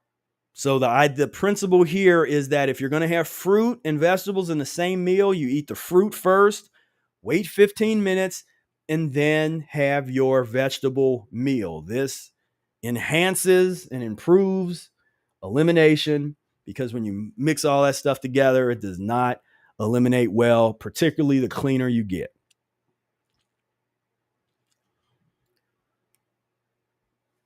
Fasting, when used in connection with the Mucusless Diet Healing System, Ehret says that he's no longer in favor of long fast. He explained that it may be criminal to let a patient fast for 30 or 40 days on water. Again, he says it may be criminal to let a patient fast for 30 or 40 days on water, contracting the avenues of circulation in the old waist too much for that person's particular body, as opposed to if they were to just adhere to this program and do short-term periods of fasting, improved diet over a longer period of time, then a 30, 40-day water fast is not a big deal. If fasting is going to be used, start with the non-breakfast plan. Then follow the 24-hour fast for a while. Gradually increase up to 3 to 5 day fasts. Ehret explains that the blood is gradually improved and waste eliminated through this kind of intermittent fasting. There's the coining of the term.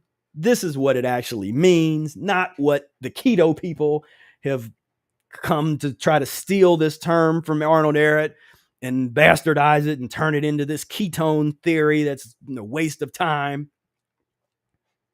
This is the real intermittent fasting right here.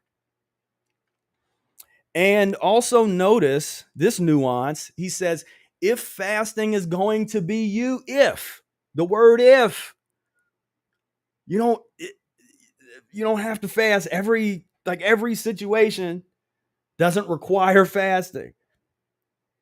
If fasting is going to be used, because there's other options. There's mucusless eating options. There's different options. But if it's going to be used, use this transitional methodology. Start with the non-breakfast plan. Move to the 24-hour fast. Gradually move that up to be able to do 3 to 5 day fast. This takes place over a long period of time, a longer period of time. This is over weeks, months. You get yourself clean, because every time you execute one of these short fasts properly, you've cleaned yourself that much more. You've made it easier to be able to do future fasts when your body really needs it. And that's something that I could maybe talk about at the end, because that's sort of my contribution in terms of talking about fasting when you really need to, and instead of the promiscuous fasting that Ehret mentioned, learning how to do the short fast to develop a mastery of fasting. And then when, not if, but when your body requires that you get into a more intensive fast, you will have had the experiences of the short fasts and hopefully develop the level of mastery so that now you can effortlessly do a longer fast. But what a lot of people do is they do those longer fasts a little too early.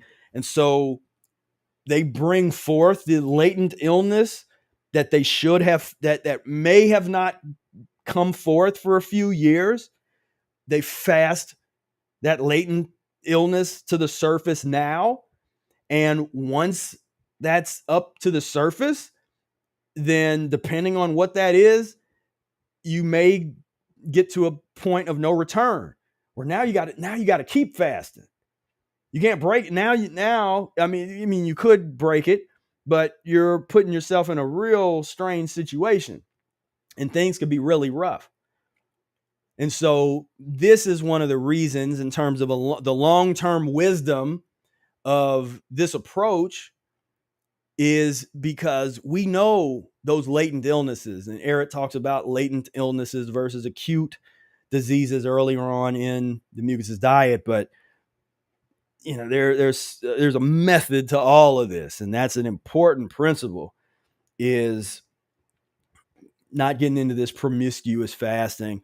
And like I said, if you fall in love with how good you feel, but you're pretty early on in your journey, I'm giving you the warning that you could bring forth a latent illness that could then require years of your time to heal, to get yourself back in line, to get yourself feeling right again. So this is why I do not recommend the long-term fast. I recommend doing this. And officially, I don't recommend anything on this video. This is just a discussion. But if I were to recommend something, like I said, I recommend study this, because I've seen this happen where somebody does too aggressive of a fast. They bring forth latent illnesses that they would not have otherwise had to deal with for years if they were practicing a general transition diet. The Mucusless Diet Healing System with short-term fasting periods, with mucusless, mucus-lean eating, cooked mucus-free, cooked fruit, all of these different tools that we have, cleaning with the enemas, lemon juice and distilled water enemas. If they were to do all of those things over the course of years, then that latent illness that was brought forth by a promiscuous, ill-advised, longer fast would have taken years to get there. And what happens when you do it that way? It's not as devastating. You go through an elimination, and guess what? You've had mastered a level of fasting, so you can much more easily deal with that issue, rather if you bring it forth as soon as possible.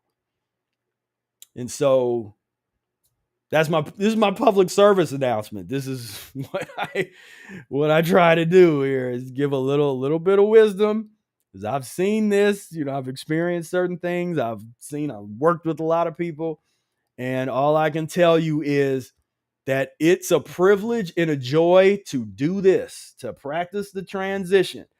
I encourage you not to let concepts from other books or other things to cloud your ability to just do this, to try this out. Because if something else isn't working, then try this. But if, hopefully that other thing that's not working isn't one of those long fasts that brings you to the point of tragedy, because it's no fun. And when there's not a reason, if you're not already bedridden, if you're not already chronically ill, then it's much better, in my opinion, to go about it the And it's not even that this is slow, it's methodical, it's rational. Rational fasting. Fasting in the cases of acute disease. It is insanity to give food to a sick person. So now, see, when we there's a difference between somebody, if you start a fast but you're not terminally ill, you're not bedridden, you're not really in a bad shape, but then you do a long fast and you bring yourself to that bad shape because you're not as clean as you thought you were. That's different from then when I say there are cases where the person needs to be fasting right from immediately. So when you're dealing with certain levels of sick people, yeah, they're going to start off fasting. So he said, for instance, someone with pneumonia and a high fever should fast. If somebody, and that's one of the things that when I say the body gives us signals that say, look, you need to fast right now. You need to fast, stopping fast. The body tells you this. One of the ways that it tells you that is through through a temperature. Get a fever. If you get a fever, then fast. You don't need to be eating nothing. If you again, just not advice, just my perspective. Fast. It's one of the easiest things to deal with. Oh, you get a cold, a little flu-like symptom, and you fast a little bit. If you have one of these deep chronic illnesses, then fast. But then Ehret adds that air baths taken in the room, enemas, natural laxatives, and cool lemonade would save the lives of thousands of young men and women who are now daily permitted to die, the innocent victims of pneumonia or other acute diseases due to the stubborn ignorance of doctors and so-called highly civilized people. Even in intensive care units and hospitals, when people heal, oftentimes you'll notice that it is because of what Ehret is going to momentarily call camouflage fasting. People are in an induced coma where they use drugs to keep you unconscious. They're not feeding you solid food. They're giving you some kind of, which for us is garbage, but it makes it a camouflage fast. That liquid Ensure white goopy mess that they put into your veins when you're unconscious and you can't eat and you're in the nursing facility or hospital or intensive care or whatever. You're not eating solid food. Now they will try to say, well, we're giving you all the nutrients you need in this liquid form. I mean, if that was the case, why wouldn't people just live on, in that the Soylent Green concept? Like, why wouldn't people just run around just, Ensure I live on this? It's always, it's elders that they usually advise to eat that stuff. Well, what has happened to elders? Mother Nature has come in because this person, while they were younger, continued to break natural laws, eating in a certain way that aged them prematurely. And this aging process causes one to what? Lose their appetite. So the person that would go to Wendy's and get the triple double bacon thing with the biggie fries and all that kind of stuff, when they're in their 70s or 80s, all of a sudden they're eating senior portions. Well, what's that about? Why couldn't, if you could eat it when you were in your 20s and your 30s, why would your body force you to be unable to eat it as you get older? It's almost as if Mother Nature is forcing you to fast. Huh. It's almost as if Mother Nature is forcing you as you get older, as your body starts to wear down because you continue to break the law. It's as if Mother Nature is just saying, you know what, let's help you out. Because if you continue to eat like that, you're going to die immediately. Let's give you an extra 5, 10, however many years. Your body is always fighting for you, whether you're fighting for it. It's wanting to heal itself. And then some people say, don't use the word fighting. It's all okay, fine. Your body is living for you, and it's going to take the measures necessary to and do its best in spite of your ignorance and in spite of your years of breaking the rules, all these things that have been socially acceptable. And you see this where people say, well, it's my birthday. I'm going to have a little ice cream. I'm going to go and, I'm have a cheat day and all this kind of, that's all societal nonsense, because that means nothing when you're fighting for your life because you broke the rules and you could have been here 10, 15, 20 years longer. So was the Biggie fries and the triple decker, was it worth it? If you could have had an extra 10, 15, 20 years of breathing on this earth.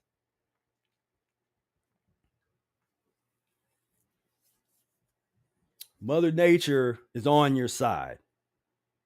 We got to learn how to stop fighting against Mother Nature, thinking that we can dominate Mother Nature. We can create things we can put in our body and we can become Darth Vader. And, it's all this stupid mess that people are putting billions of dollars into, trying to put us on this path. This is a path of sick people, pathologically sick humanity that would even conceive of something like this. Let me upload my consciousness into the grid, into the internet, and maybe my consciousness can live forever. Or how about you put down the Big Mac and the pizza, do an enema, get on the transition, do some short-term fasting, and be around a little bit longer. Go in line with Mother Nature. The superior fast. Ehret says that the Indian fakir is the greatest faster in the world today. They are usually nothing but skin and bones. This shows that the cleaner a person is, the easier it is for them to fast. So here again, we are coming up against societal programming that we got to be big and muscular and strong and this and that. If we see somebody that's a little too skinny, we're like, oh, that person needs to eat. They need to eat something. Or vitality equals power, mind, subtraction. It's about their internal thing. Has nothing to do. So yeah, you could be really acidic if you eat one-sided meat eater on your little keto thing or doing whatever, and your skin and bones. Yeah, that's that's a bad condition. You got to transition yourself out of that. If you're somebody that's practiced the Mucusless diet for years and years, and you transition and you're into a longer fast or something like that, and you get pretty skinny, it's what your body is doing. It's going through this transitional process, and that's a whole other discussion. And Ehret talks about the different body types earlier on, but this point of just where we're so programmed to look at we're just warped in the way that we look at skinny, the way that we look at weight and fat and all. It's just like, I want to know how well functioning is somebody's organs and glands, because you can have some weight on you, but you have really well functioning organs and glands, and you can be real skinny, or you can look the way that society teaches us that, to look perfect, and you could be filthy inside. So that this external thing is not what it's cracked up to be. You want to, in some cases, you just sort of ignore that and focus on internal health. Because as you focus on internal health, whatever the outside is supposed to be is going to occur. Ehret says that the elasticity of the entire tissue system is improved through fasting. The body does not have to work as hard when there is less obstruction. And Ehret says, and if you simply supply the engine with the necessary water that is used up, you ascend into a higher state of physical, mental, and spiritual condition. This is what he calls the superior fast. And so this is another one of these things where there people will miss what he said in the previous chapter about fasting fanatics, or the fanatical faster that says that we should only have water. He talked about the fasting drinks. He talked about the transitional methodology. Here, he's not saying that everybody should do or needs to do the superior fast. He's defining what a superior fast is in accordance with how the body operates. Ehret explains that your brain will function in an incredible manner when your blood is cleansed through fasting. The faster will feel a slight electric current. And I've definitely felt that. That's where you start to feel so good during the fasting process. Ehret asserts that you will learn and realize that fasting and superior fasting, and not volumes of psychology and philosophy, is the real and only key to a superior life, to the revelation of a superior world, and to the spiritual world.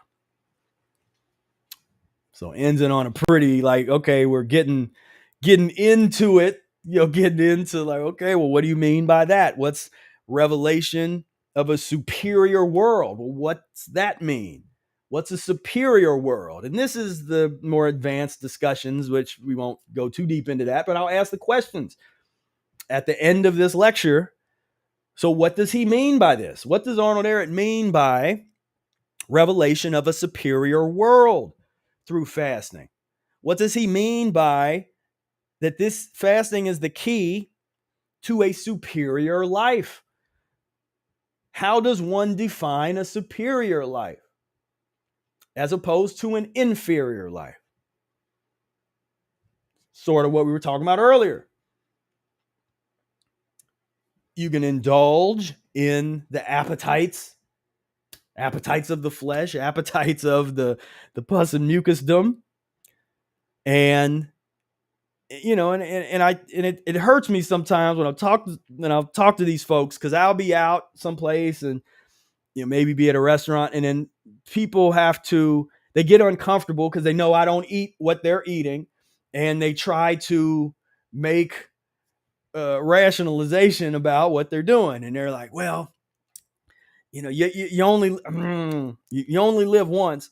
And this is for people that should know better. There's folks that have been exposed to this kind of thing, and yet they're still in the space where, they think there's something else out there that's better than this, and so they're still out there, and they're searching, they're looking for the, let me find a doctor talking about this, and let me find, well, I do have a PhD. But let me go. They want to hear it from, like, if only Dr. Oz talked about this. Like, I love Dr. Oz. These kind of people. They want to hear some kind of, that type of authority, some authority figure. They talk about this, and now they'll do it, as opposed to little old me on my little channel over here. You don't want to, care less what I'm talking about, but it is what it is. But I see these people when they're eating, it's like, is that a superior life? Because that's what society has brainwashed us to believe. To have enough resources, to have what we need, so that we can go enjoy ourselves at the fast food place. There was a episode, I think, years ago, of Oprah interviewing Tiger Woods. I think she asked him, what's your favorite food, or what's your favorite meal? And so this multi-millionaire's athlete's favorite meal was Taco Bell. Such a sophisticated palate. So is that a superior life? Or is a superior life eating foods that don't harm animals, that don't harm yourself, that enable you to live a much longer life, a much more pain-free life? Sure, on this path, there's there's ups and downs because of what we're trying to do, putting ourselves back together. This is a monumental task. But at the end of the day, is it worth it? And that's just a question that I'm not even going to answer that for you. You have to answer that for yourself, because at this point, it's about the work that you have to do.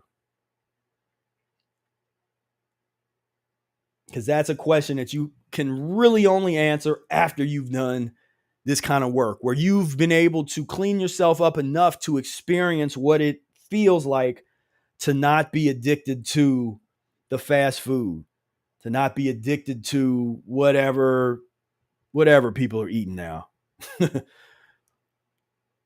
The superior life, the superior world, and a gateway to the spiritual world. And I see a lot of people that love to talk about spirituality. They love to get into spiritual philosophy. But Ehret says right here, it's not about volumes of psychology and philosophy and self-help and all this kind of stuff. All that stuff has a place. I love a lot of that. Different. I've been into self-help type of materials since I was in high school, in terms of really reading up on that stuff. But all that stuff led me here. It led me to the Mucusless Diet Healing System as the superior self-help documentation. And so I leave you with that, where the power of fasting, the kind of respect that it demands, this is grown up business. This isn't playing around in the sandbox, having fun. I don't always see that seriousness being conveyed sometimes when folks will talk about fasting levels. This is serious transformation, unlocking the door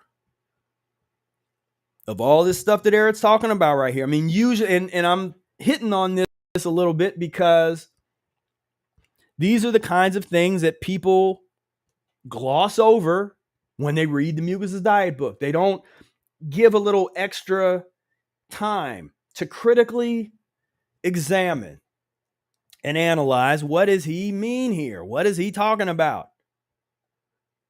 You will learn and realize that fasting and superior fasting, and not volumes of psychology and philosophy, is the real and only key to a superior life, to the revelation of a superior world, and to the spiritual world.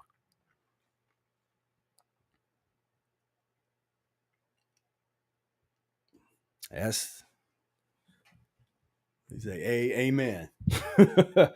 And there's other books that he continues this. If you like, for further discussion and analysis of that kind of topic, you get into books like the Physical Fitness book, which starts getting into some deeper concepts.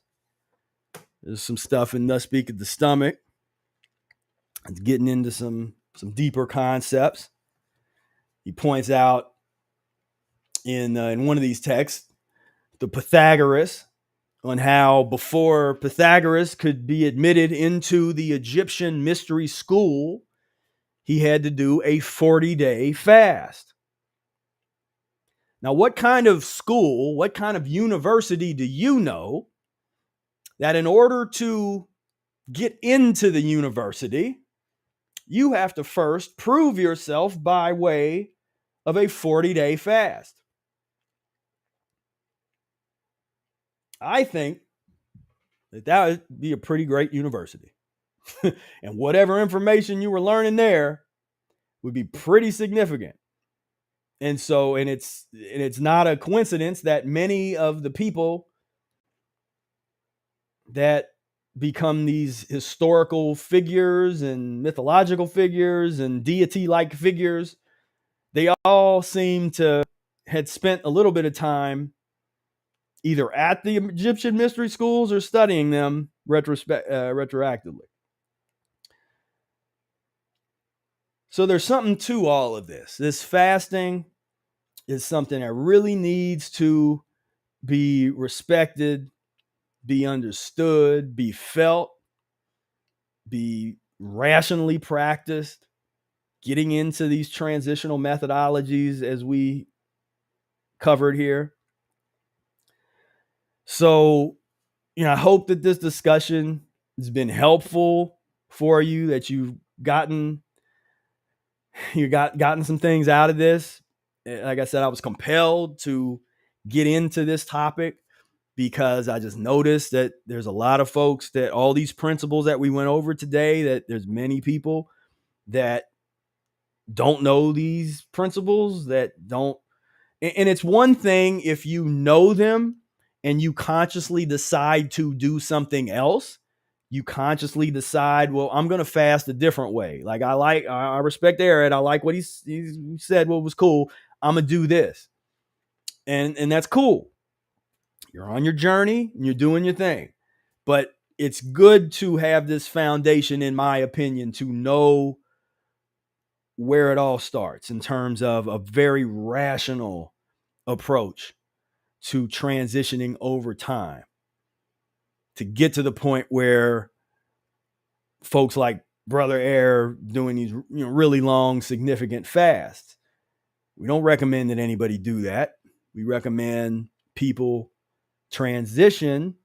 If you look what he's been doing for the past 40 years, the result of that is that level of fasting.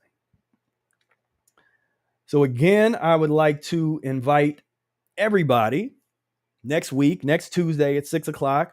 I am doing my How to Defeat Fatigue and Bloating While Losing Weight, Eating the Foods That You Want, using a little known secret you've never heard of. This is a program I've been working on for a long time, and folks really that come to it really love it. If you haven't been there yet, come on through. If you have been there in the past and want to check it out again, I invite you to come because it will be a little different. I update it as I can. So right now I'm going to put the link to this here in the chat. Mandy says, thank you, Professor Spira. I always get great tips when listening to you. I appreciate you tuning in.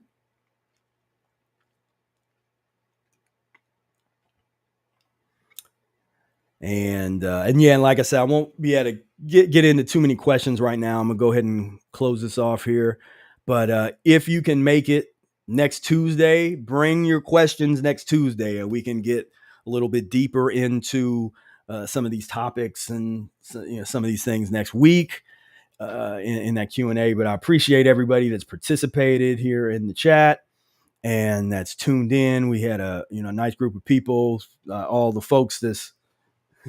Yep, the Instagram was still there. This was a test to see. I got an Instagram feed going as well. And so, yeah, I really appreciate everybody being here. Thank you, Karen, for plugging in. Of course, as always, a great supporter. I appreciate you always resharing stuff on Facebook and Instagram and all of that. Really good stuff. So yeah. So, and I make my announcement that as you see in this image here, you'll see a Rational Fasting audiobook cover. Rational Fasting for Physical, Mental, and Spiritual Rejuvenation audiobook. So starting a while ago, I started to record the Rational Fasting audiobook where I recorded it myself with my voice, and it's almost done. There's a whole first draft of the whole thing is done. There's a few edits that I need to do, a couple of things I got to fix, but it is almost done. I don't have a release date yet, but I am working on it to get it done this month. So perhaps I will release it next month. And the latest would be like October, first part of October 1st or something like that. But yeah, the Rational Fasting audiobook is something that will be coming out fairly soon. So that will be something to look forward to add to your library, of stuff. And so, yeah. So I definitely appreciate you tuning in. Thank you so much. And thank everybody that just has supported me over the years, everybody that's subscribed. And again, we are starting to bust loose here on the Professor Spira Mucus-free Life channel. We've got quite a few.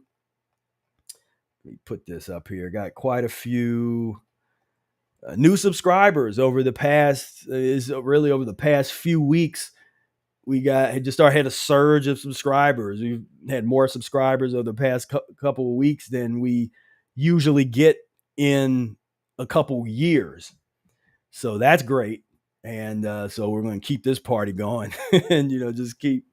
That's always just been my mission, is to expose people to this information, to the Mucusless Diet Healing System and Arnold Ehret's work. And so and to foster a community around this information, make it easier for people to practice and to get into this way of life, because it's not easy. And the support that you get from members of the community, and we got the Wednesday meetups. If you don't know about that, make sure you're a part of my mailing list. Click the link down below to be a part of the mailing list. And I'll let you know about the Wednesday meetup. It's a free meetup where we usually meet all night. A lot of people come in and out, and we just have a really good time in terms of just being able to relax, talk with each other about our experiences, have that social support. So that's every Wednesday. We have, my shout out to the folks in the book club. I really love what you all are doing. If that's something that you're interested in, you want to get involved in the community, get more involved in the mucus-free community. And that's where, how that comes about, to get invited to the book club. But yeah, a lot of great things going. Had a great Ehret Day celebration a couple weeks ago. And if you haven't checked it out yet, check out my short documentary video, my documentary short on the 5th annual Professor Arnold Ehret Day celebration. I, put some time into that to just to express and show what it looks like, what it feels like behind the scenes. I know that you can't feel it without being there, but you can see, like, it's a different vibe when you get all of us together, a group of us that's practicing the Mucusless diet. It's a different vibe.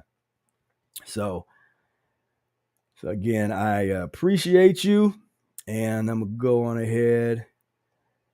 Rabbit would say Monica's put the word out. Yeah. So yes, I appreciate you all, and until next time, peace, love, and breath.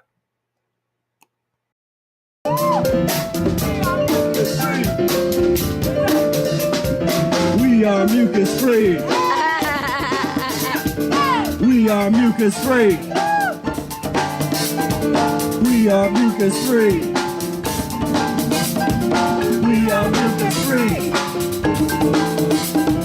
We are mucus free.